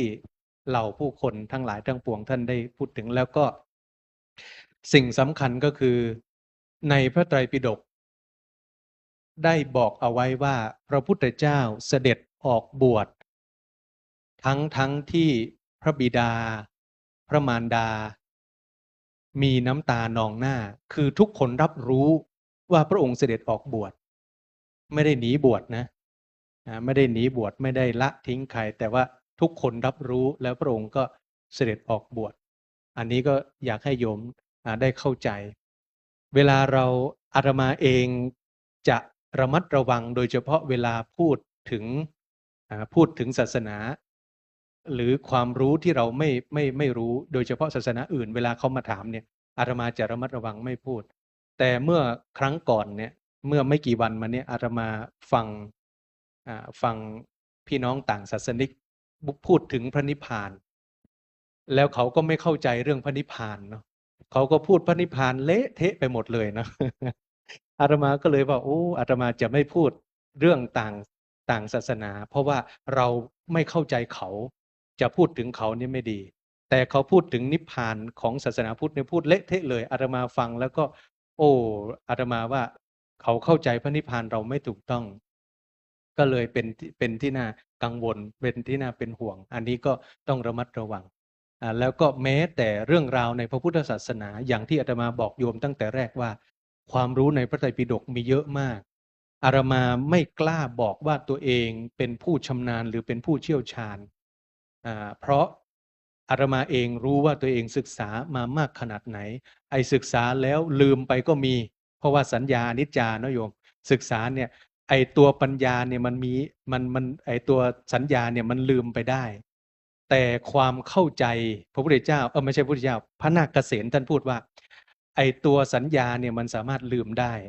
แต่ไอ้ความเข้าใจอนิจจังทุกขังอนัตตาเนี่ยถ้าเข้าใจแล้วจะไม่มีวันลืมท่านว่าอย่างนั้นนะถ้าเข้าใจแล้วจะไม่มีวันลืมไอ้ตัวความทรงจำเนี่ยคนนู้นชื่ออะไรคนนี้ชื่ออะไรเนี่ยมันสามารถลืมได้สามารถที่จะลืมไปได้คนนู้นคนนี้เป็นอะไรเนี่ยลืมแต่ไอ้ความเข้าใจอนิจจังทุกขังอนัตตาถ้าเข้าใจจริงๆแล้วไอ้นี้จะไม่ลืมมันจะเข้าใจเห็นอะไรก็จะพิจารณาเข้าสู่ไตรลักษณ์ทั้งหมดนั้นแล้วก็อีกเมื่อวานไม่ใช่หลายวันเมื่อวานอาตมาได้ยินโยมที่กำลังสอนธรรมะดังๆเนี่ย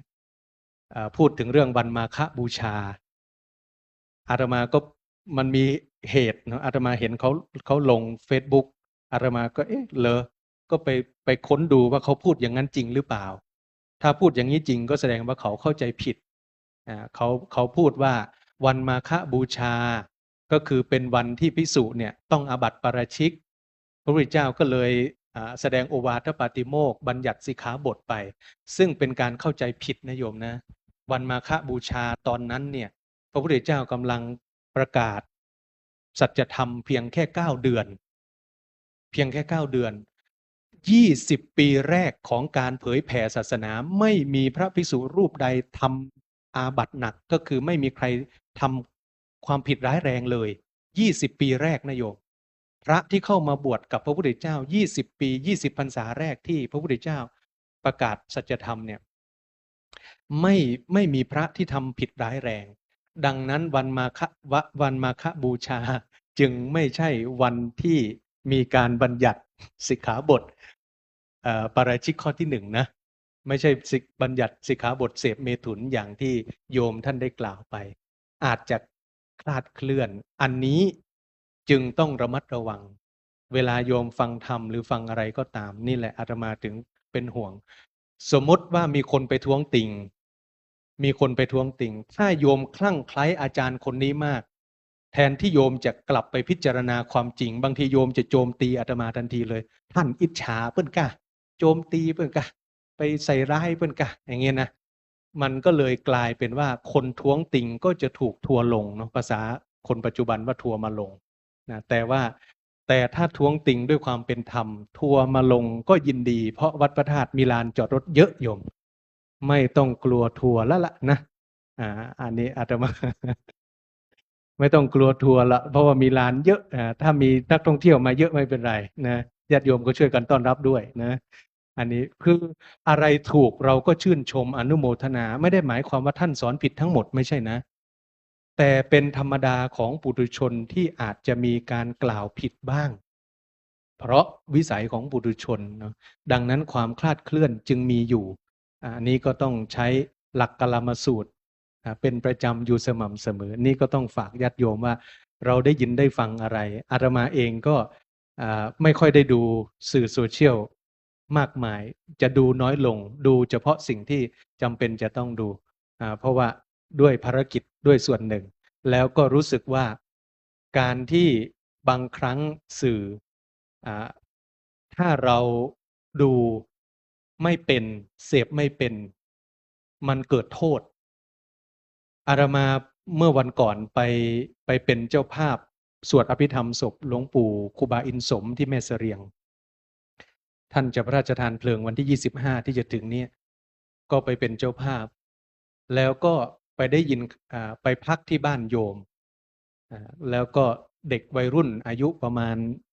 10 45นี่แหละก็มาเป็นลูกของคนที่รู้จักมากราบแล้วเขาก็แนะนำว่ามีแฟนแล้วเหมือนกันนะ มีแฟนแล้ว15 16มีแฟนแล้ว แต่ว่าแฟนเป็นโรคซึมเศร้าครับอาจารย์ แฟนละอ่อนเป็นโรคซึมเศร้าบ่ได้เรียนหนังสือ2 ปีเพราะเรียนหนังสือบ่ได้ เป็นโรคซึมเศร้าอาตมาก็เลยว่า อาตมาก็มาพิจารณานะโรคซึมเศร้าเนี่ยอาตมาก็หามาได้ยินเมื่อ2-3 ปีนี่นะ ตั้งมาน้อยเต้าใหญ่มาเนี่ยอาตมาก็หามาได้ยิน2-3 ปีเนี่ย เมื่อก่อนนี่บ่เคยรู้จักโรคซึมเศร้าใหญ่มาก็อยู่มาก็บ่เคยได้ยินบัดเดี๋ยวนี้มาได้ยิน มันจะเป็นจากอะหยังเนาะก็นั่งคุยกับโยมนะมันจะเป็นจากอะหยังก็คือแล้วโยมเขาก็พูดมาส่วนหนึ่งก็บอกว่าละอ่อนมันอยู่กับก้ามือถืออาจารย์ มันอยู่กับมือถือนะมันก็พออันนั้นพออันนี้พอ คือบางครั้งมันมีทั้งสิ่งที่ดีเนาะสื่อที่เสพเนี่ยมันมีทั้งสิ่งที่ดีและสิ่งที่ไม่ดี แล้วบางทีมันก็พาเราหลงไหลไปอะไร และเด็กในยุคปัจจุบันก็มีสิ่งที่ล่อลวงเขาได้ง่ายขึ้น อย่างเช่นเนี่ยข่าวเด็กป .6 ปอดหายไปเกือบครึ่งหนึ่ง หายใจไม่อิ่มไม่เต็มปอด พอเขาส่งไปตรวจปรากฏว่าปอดหายไปเกือบครึ่งหนึ่ง เป็นเพราะอะไรโยม สูบบุหรี่ไฟฟ้า เด็กป .6 สูบบุหรี่ไฟฟ้าอาตมาก็มานึกถึงน้องชายอาตมาที่เพิ่งเสียไปเนี่ยอายุ22สูบบุหรี่ไฟฟ้า3 ปีได้เรื่องเลยมะเร็งปอด รักษาที่โรงพยาบาลจุฬาหมอก็รักษาฟื้นหมายถึงว่าดีพอที่จะทำนู่นทำนี่ได้อาตมาเคยพูดไปแล้วครั้งหนึ่งเนาะแต่ว่าประโยคเดียวที่หมอพูดเนี่ยนะแต่คนเข้าใจไม่เหมือนกัน หมอบอกว่าอ้าวน้องไปใช้ชีวิตให้มีความสุขนะถ้าเป็นอาตมาจะเข้าใจอีกอย่างหนึ่งแต่น้องอาตมาเนี่ยพอหมอพูดประโยคนี้ปุ๊บน้องเที่ยวอย่างเดียวเลยเข้าบักกินยาบักกิน หมอว่าให้ใจชีวิตให้มีความสุขแอลอย่างเดียวปิกมาเที่ยงคืนตีหนึ่งอย่างนี้ก็มีเนาะอันนี้ก็เป็นดีเอ็นดูเนาะอันนี้ก็เลยว่า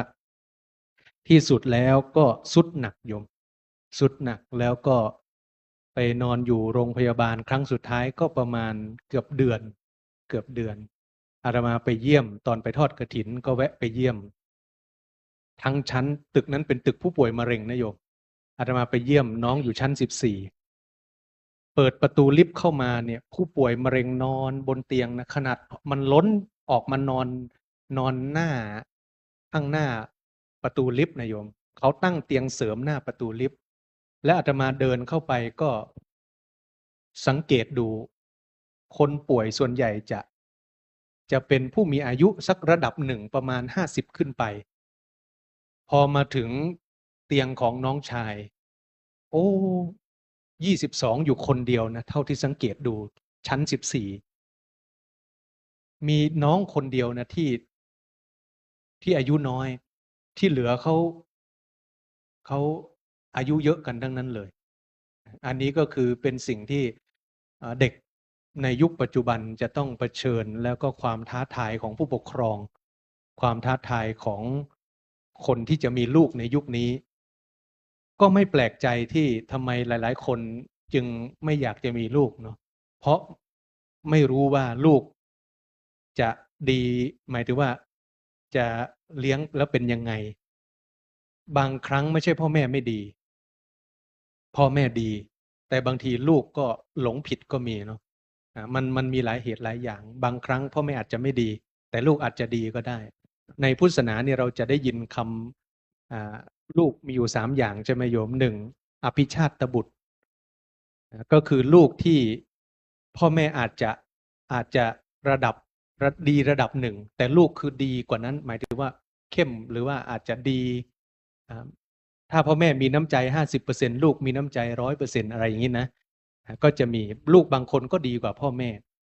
ลูกบางคนก็เท่ากับพ่อแม่เรียกว่าอนุชาตบุตร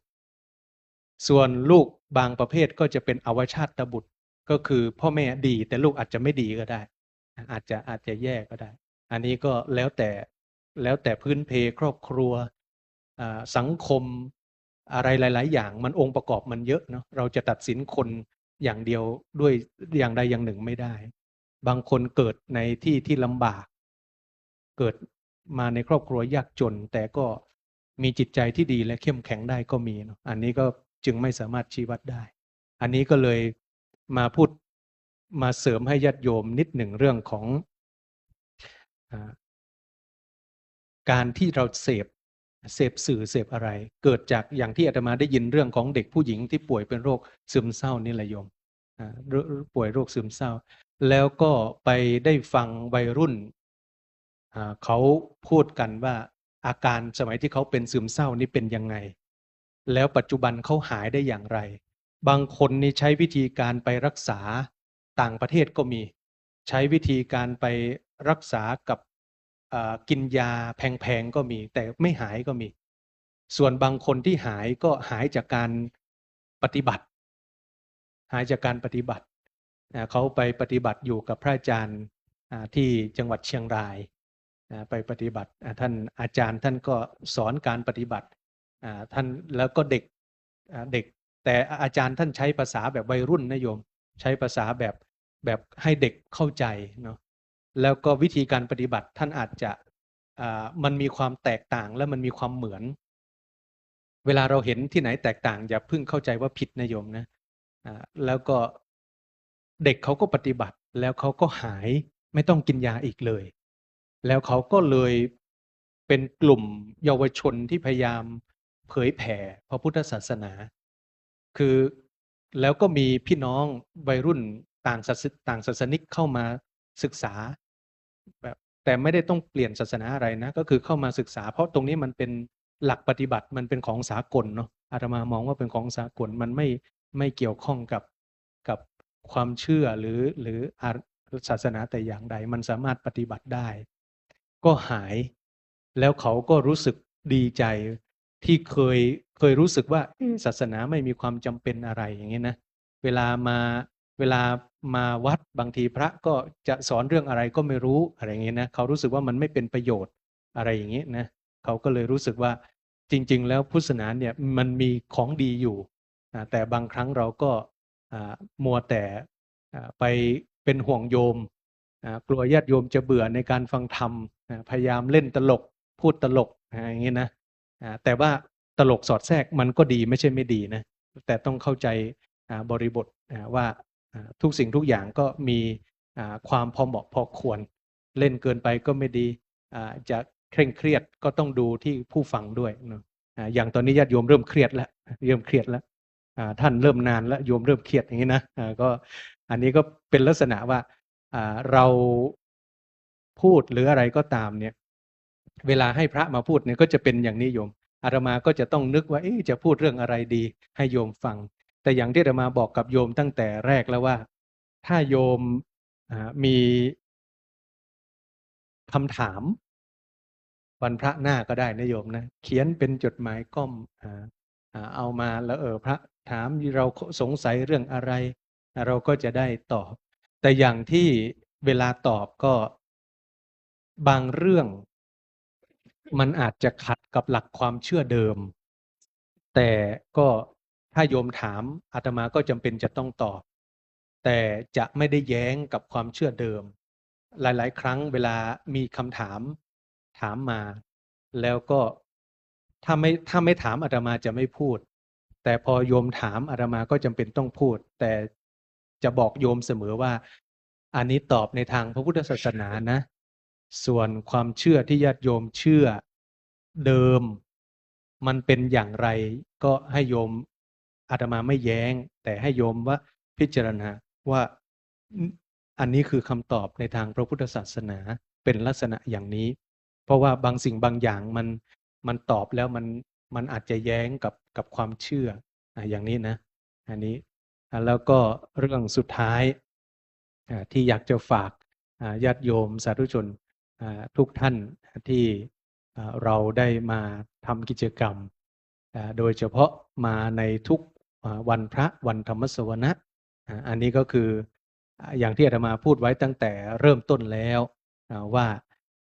ญาติโยมสำรวจดวงตาของเราว่าเห็นธรรมหรือยังเรามาเพื่อที่จะพิจารณา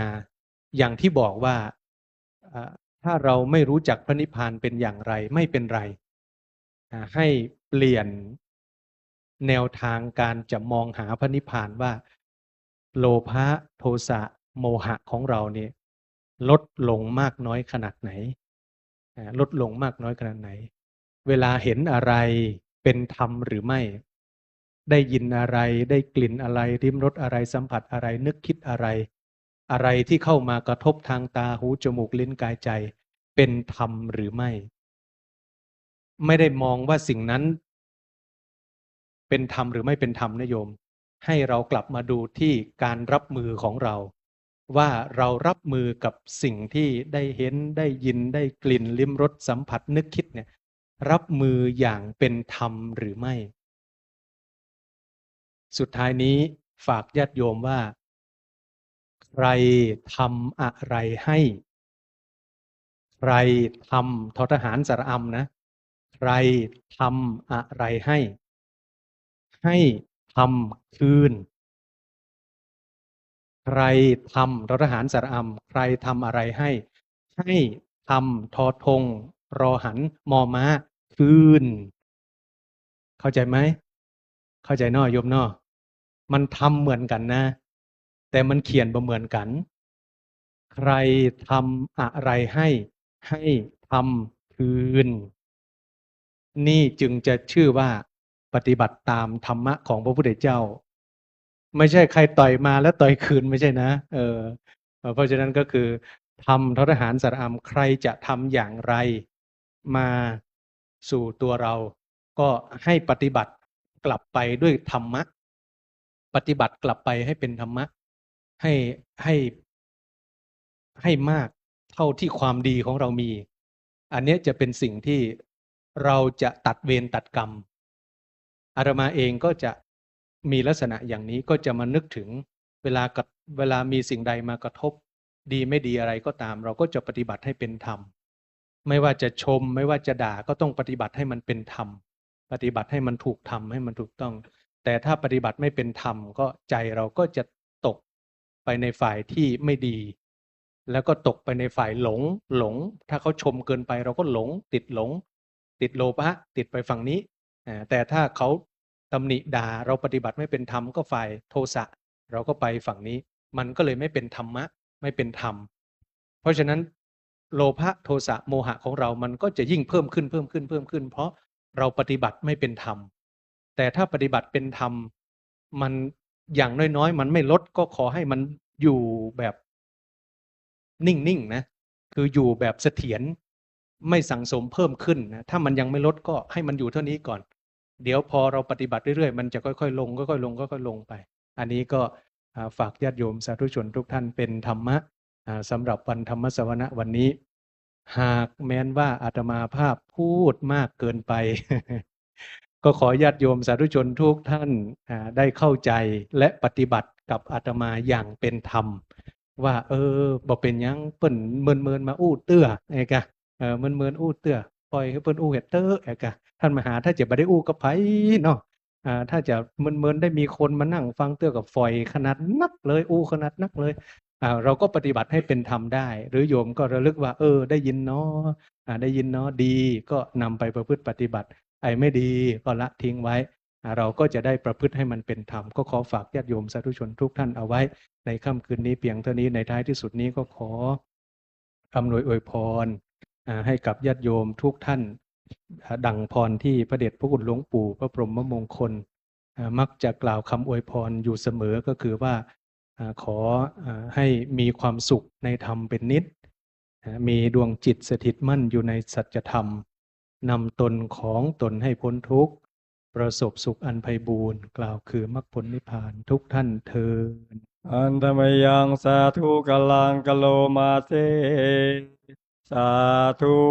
สาธุสาธุ ในนามพระเดชพระคุณหลวงพ่อพระภิกษุสามเณรญาติโยม ผู้ปฏิบัติธรรมก็อนุโมทนากับท่านอาจารย์พระมหาธนวัฒน์ธนวัฒโนด้วย ที่ได้ให้ธรรมะเป็นทาน อย่างที่บอกตั้งแต่ต้นว่าสุดสูสังละพะเตปัญญังฟังด้วยดีได้ปัญญา อันนี้เป็นพุทธวจนะนะอาตมาก็คิดในมุมบาลีของอาตมาบ้าง อันนี้ไม่ใช่พุทธพจน์นะว่าเอาเองนะพ่อพุทธสูสังละพะเตปัญหัง ฟังไม่ดีก็ก่อปัญหาได้ อันนี้บาลีอาตมาว่าเอาเองนะสุดสูสังและพุทธวจนะจริงๆแต่พุทธสูสังละพะเตปัญหังนี่อาตมาว่าเอาเอง ไม่มีในพระไตรปิฎก ก็ท่านมหากล่าวถึงพญามิลินนะโยมนะพญามิลินนี่เป็นกษัตริย์นักปราชญ์เป็นกษัตริย์นักปราชญ์ในยุคตอนหลังไม่ใช่ยุคพุทธกาลเป็นยุคตอนหลังๆแล้ว ก็เป็นผู้มีปัญญามีพระปรีชามากชวดทั่วชมพูทวีปไม่มีใครต่อกรกับพญามิลินหรือมิลินเดอร์เนี่ยก็มีเพียงพระเถระองค์หนึ่งคือพระนาคเษนมาปะทะกันแบบถ้าเป็นสมัยนี้ก็เรียกว่าดีเบตกันแหละนะถ้าเป็นภาษายุคปัจจุบันเรียกว่ามาดีเบตกันไหมนี่พญามิลินถามว่าพระพุทธเจ้ามีไหมเนี่ยพระนาคเษนตอบว่ามีมหาบพิตรท่านก็ถามอีกว่ารู้ได้ยังไงเห็นไหมล่ะมันเป็นเรื่องของการโต้กันแล้วพญามิลินพระนาคเษนก็ถามว่าพระบิดาของพระองค์มีไหมมีรับพระบิดาปู่ของพระองค์มีไหมมีแล้วปู่ของปู่มีไหมมีฉันใดก็ฉันนั้นเพราะพระนาคเษนลุกพญามิลินลุกหนักเคยเห็นว่าพุทธเจ้าหรือเนี่ยคือคำถามเนี่ยมันรู้สึกว่าเป็นคำถามที่จะชวนให้เกิดบ็อกซิ่งหรือมวยขึ้นน่ะแต่ว่าพระนาคเษนท่านตอบว่าฉันใดก็ฉันนั้นน่ะพระองค์ก็มีพ่อพระบิดาของพระบิดาพระปู่ก็มีแล้วก็ถามอีกว่าส่วนไหนที่เป็นนาคเษนน่ะลงนะตรงไหนที่เป็นพระสุวรรณเวทีหรืออมรเวทีนะสมมุตินะพญามิลินถามว่าตรงไหนก็พระนาคเษนตอบว่าก็เหมือนราชรถของพระองค์พอถอดชิ้นส่วนออกมานี่เป็นเพลาเป็นพวงมาลัยเป็นล้อนู่นนี่นั้นน่ะสภาพรถก็ไม่มีชั้นใดก็ชั้นนั้นอย่างนี้นะฉะนั้นอันนี้เป็นเรื่องของการโต้กันในเชิงปรัชญาและพิปรัชญาหลังพุทธกาลเพราะฉะนั้นปรากฏตามหลักฐานว่าพญามิลินกับพระนาคเษนนี่โต้ตอบปัญหากันนะเพราะฉะนั้นเราท่านทั้งหลายเป็นผู้ศึกษาเนี่ยต้องยึดหลักไว้ก่อนเหมือนเราอยู่กลางทะเลยมอย่างน้อยเรามีเรือมีแพมีเครื่องชูชีพมีเสื้อชูชีพนี่เราก็พออุ่นใจได้อยู่นะแต่ถ้าเราไม่มีอะไรเลยไม่มีที่เกาะไม่มีอะไรอย่างเงี้ยเราก็จะไม่ถึงฝั่งโดยสวัสดิภาพเพราะนั้นเราต้องยึดหลักต้องเข้าใจหลัก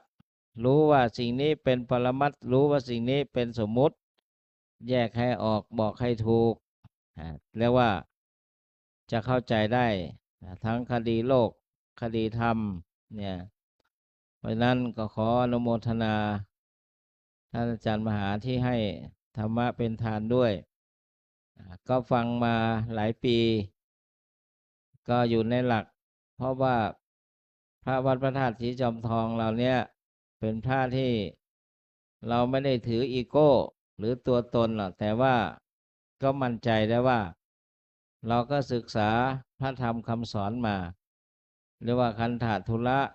และวิปัสสนาธุระอย่างนี้นะเรียกว่ายึดหลักวัดเราไม่เน้นพิธีกรรมนะ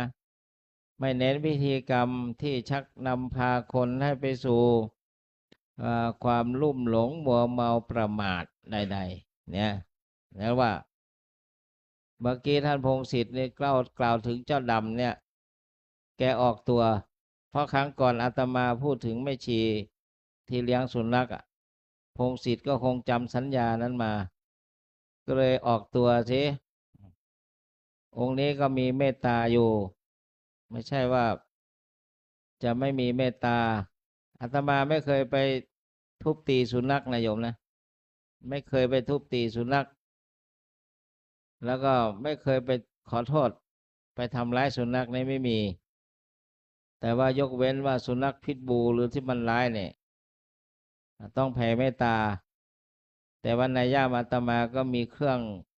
ทุ่นเมตตาเช่นกระบอกไฟฉายหนักแบบยุโรปถ้าไม่ฟังแล้วก็จะต้องมีการอบรมสั่งสอนกันบ้างเนี่ยเรียกว่าป้องกันแต่เราก็ต้องแผ่เมตตาไว้ก่อนนะเพราะนั้นอันนี้นอกเรื่องนิดนึงไอ้เจ้าดำเนี่ยเกิดชาติหน้าเนี่ยมันอาจจะเกิดเป็นมนุษย์เป็นคนก็ได้นะโยมนะครูบาอาจารย์อันนี้ไม่เกี่ยวกับคำสอนนะให้สังเกตสุนัขที่หมาวัดเนี่ยถ้าตัวไหนออกสีน้ำตาลนั่นชาติก่อนเคยเป็นพระชาติไอ้ตัวไหนที่มันออกขาวๆเนี่ยชาติก่อนมันเคยเป็นแม่ชีอันนี้ไม่เกี่ยวกับคำสอนนะอาตมาฟังมา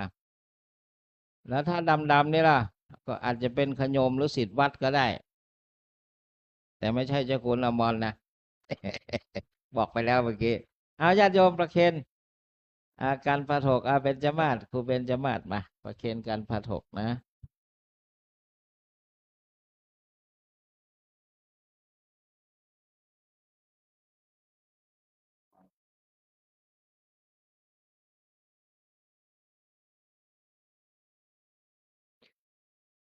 ญาติโยม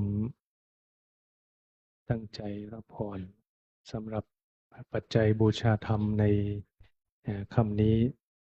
เมื่ออาตมาให้พรแล้วก็จะได้น้อมถวายพระเดชพระคุณหลวงพ่อได้เจ้าคุณพระสุวรรณเมธีด็อกเตอร์เจ้าวาดวัดพระธาตุสียอมทองเพื่อการบูรณะปฏิสังขรณ์พระบรมธาตุเจดีย์ของเราสืบไปเนาะให้ญาติโยมได้อนุโมทนาได้ตั้งจิตได้อนุโมทนาในบุญที่ญาติโยมได้ร่วมถวายบูชาธรรมนี้บูรณะพระบรมธาตุสืบไปอิชิตังปฏิตังตุมมหังคิปะเมวะสมิจฉตุสพเพปุเรนตุสังกปาจันโทปนรโสยถามณิโชติรโสยถาสพพีติโยวิวัชชันตุสัพพะโรโควินัสตุมาเตภวัตวันตรายโยสุขีทีคายุโกภวะอภิวาทนาสีลิสนิจจังวุธาปจายโนจัตตารโอธรรมาวัฏันติอายุวันโนสุขังพระลังสาธุสาธุสาให้พร ธุ น้ำปานะเลยสัพพะโรคะเวเนโมโตสัพพสัตตาภวาสิโตสัพพะมาเตกะโตเนพุตโตจตุวาภวะสัพพิติโยเววัชชันตุสัพพะโรโควินาศภวะตันตรายโยสุเขเทคาโยโกภวะพิวัฒนาเสเนจาวทาปจายโนจัตตารธรรมาเตอายุวันโนสุขังภาลัง สาธุสาธุท่านมหาสาธุ ประเคนหลวงพ่ออนุโมทนาคือการทำบุญหรือการจาคะต้องทำไวๆโยมเขียนทันทังหิกะละโตปุญญังทำช้าใจมันจะวอกแวกอาจจะคิดไปว่าหลวงพ่อจะไปสร้างพระธาตุจริง สั ห พ รือเป พิ ล่า ติโยวิวัชชันตุสัพพะโลกวินัสตุมาเตภวัตวันตรายโยสุขีติขายุโกภวะอภิวาทนาสีติสันติจังวุฒาปจายโนจตารโลธรรมาวัฏันติอายุวันโนสุขังภา สาธุสา ลัง ธุ สาธุสาธุ สาธุ สา ความจริง ธุ หลวงพ่อทุกบาททุกสตางค์ท่านสละเป็นแสนนะสร้างพุทธรูปเดี๋ยวให้ท่านพงศิษฐ์นำญาติโยมบูชา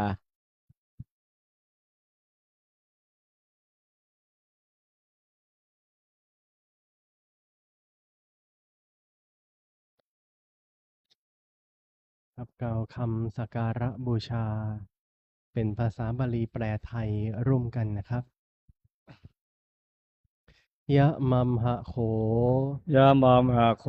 มะยัง มายัง พระขวันตัง ภะคะวันตัง สระนังคตา สารนังคตา เราเป็นผู้ถึง เราเป็นผู้ถึง พระผู้มีพระภาคเจ้า พระผู้มีพระภาคเจ้า พระองค์ใด พระองค์ใด ว่าเป็นสารณะ ว่าเป็นสรณะ โยโนภควาสถา โยโนภควาสถา พระผู้มีพระภาคเจ้า พระผู้มีพระภาคเจ้า พระองค์ใด พระองค์ใด เป็นพระศาสดาของเรา เป็นศาสนาของเรา ยสสจะมะยัง ยะสัจจามายัง ภควะโตธัมมัง ภควโตธัมมัง โรเจมะ โรเจมะ และเราชอบใจ และเราชอบใจ ธรรมของพระผู้มีพระภาคเจ้า ธรรมของพระผู้มีพระภาคเจ้า พระองค์ใด พระองค์ใด อิเมหิ อิเมหิ สักการเรหิ สการเรหิ ตังภควันตัง ตังภควันตัง สะธรรมัง สะธรรมัง สะสังขัง สะสังฆัง อภิปูชยามะ อภิปูชยามะ เราตั้งใจบูชา เราตั้งใจบูชา พระผู้มีพระภาคเจ้า พระผู้มีพระภาคเจ้า พระองค์นั้น พระองค์นั้น พร้อมทั้งพระธรรม พร้อมทางพระธรรม พร้อมทั้งพระสงฆ์ พร้อมทางพระสงฆ์ ด้วยเครื่องสักการะ ด้วยเครื่องสักการะ ทั้งหลายเหล่านี้ ทั้งหลายเหล่านี้ อิมินาสักการเรนะ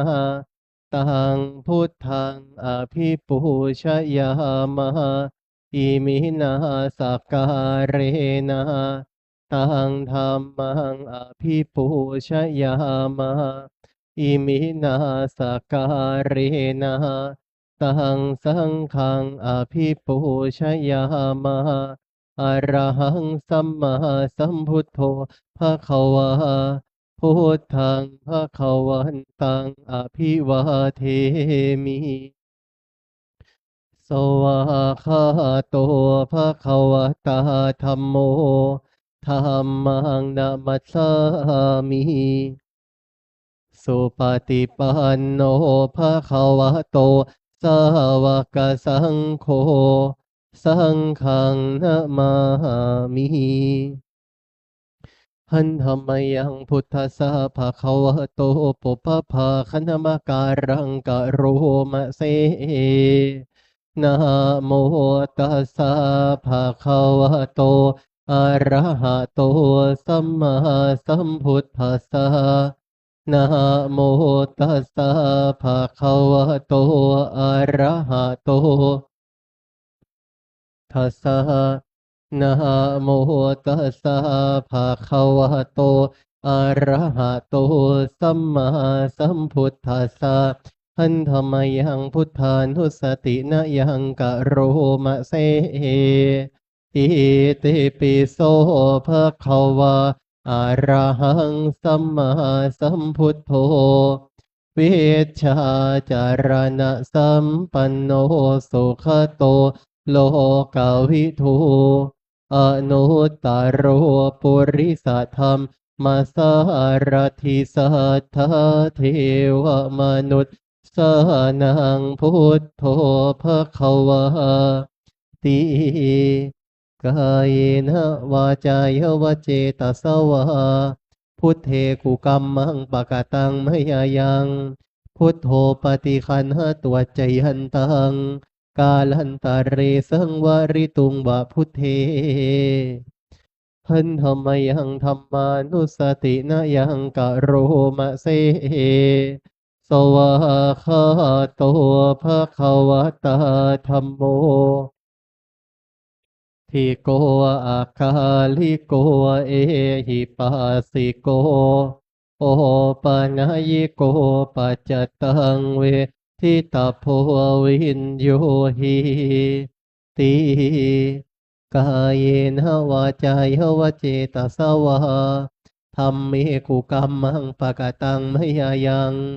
ธัมโมปฏิคันหตัวใจหันตังกาลันตาเรสังวริตุงบะธัมเม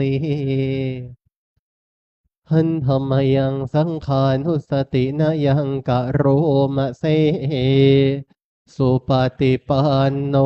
ภะคะวะโตสาวกสังโฆโอชุปฏิปันโนภะคะวะโตสาวกสังโฆยายาปฏิปันโนภะคะวะโตสาวกสังโฆ สามีจิปฏิปันโนภะคะวะโตสังโฆยะทิทังจัตตาริปุริสายุคา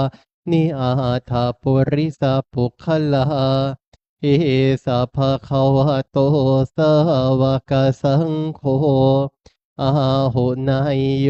ปะหุนายโย ทักขินายโยอัญชลีการณิโยอนุตตรังปุญญเขตังโลกัสสติกายเยนะวาจายวเจตสวาสังเคกุกัมมังปะกตังมยายังสังโฆปฏิคันหะตัวเจหันตังกาลันตะเรสังวาริตุงวาสังเค ต่อไปจะได้กราบสติปัฏฐานแล้วก็นั่งเจริญจิตตภาวนาร่วมกันนะครับ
ก่เวลา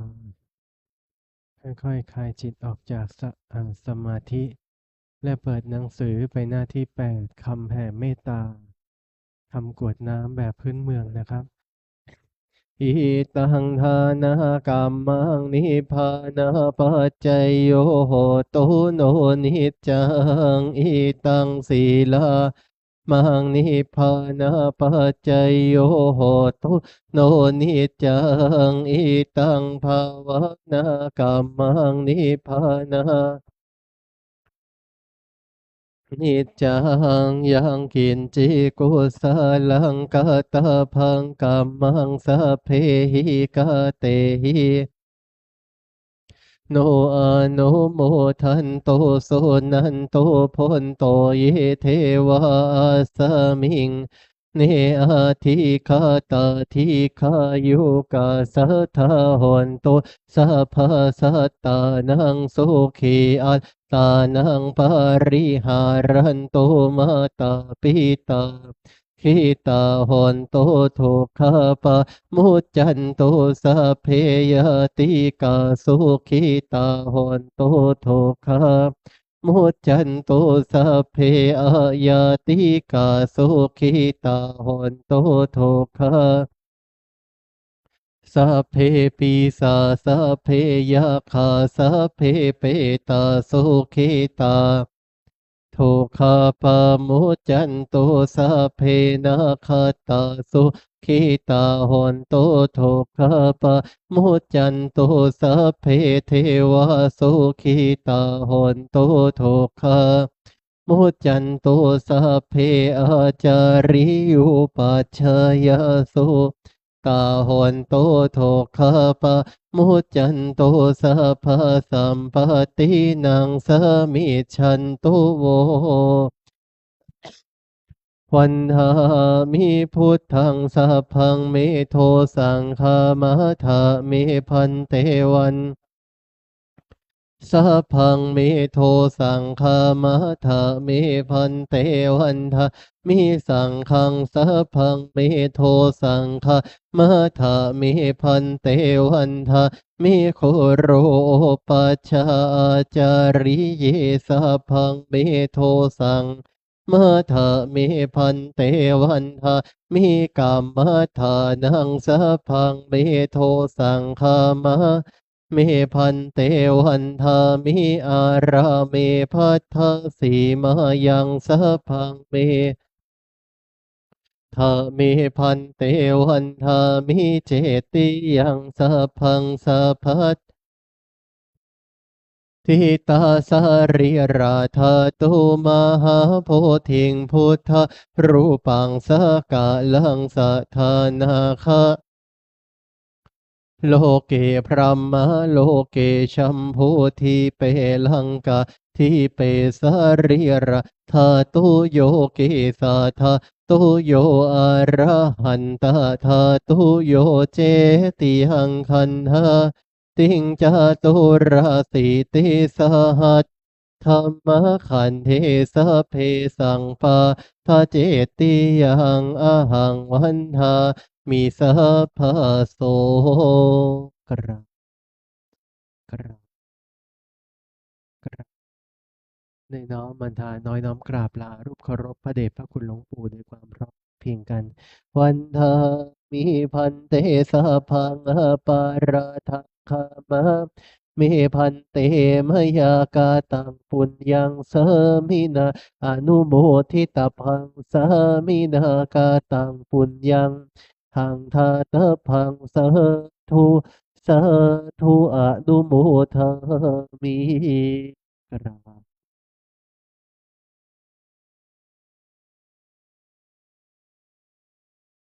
ในน้อมมันทาน้อยพระเดชพระคุณพ่อเจ้าวาดนะครับ วันทามิพันเตสะพัง หามิพันเตมหยากาตังปุญญังสามินาอนุโมทิตาพังมินากาตังปุญญังไมหังทาตะพังสาธุสาธุอนุโมทามิ จัตตาโลธรรมาวัฏันติอายุวันโนสุขังพระลัง สาธุสาธุ ศรัทธาไพจลา ท่านที่กลับบ้านนะครับกล่าวคำลาพระสงฆ์พร้อมกันนะครับ อันทธานิมายังพันเตกัจฉามะพาหุกิจจามะยังพาหุการานิยา ยะสถานิตุมเหกาลังมัญญทา สาธุพันเตกา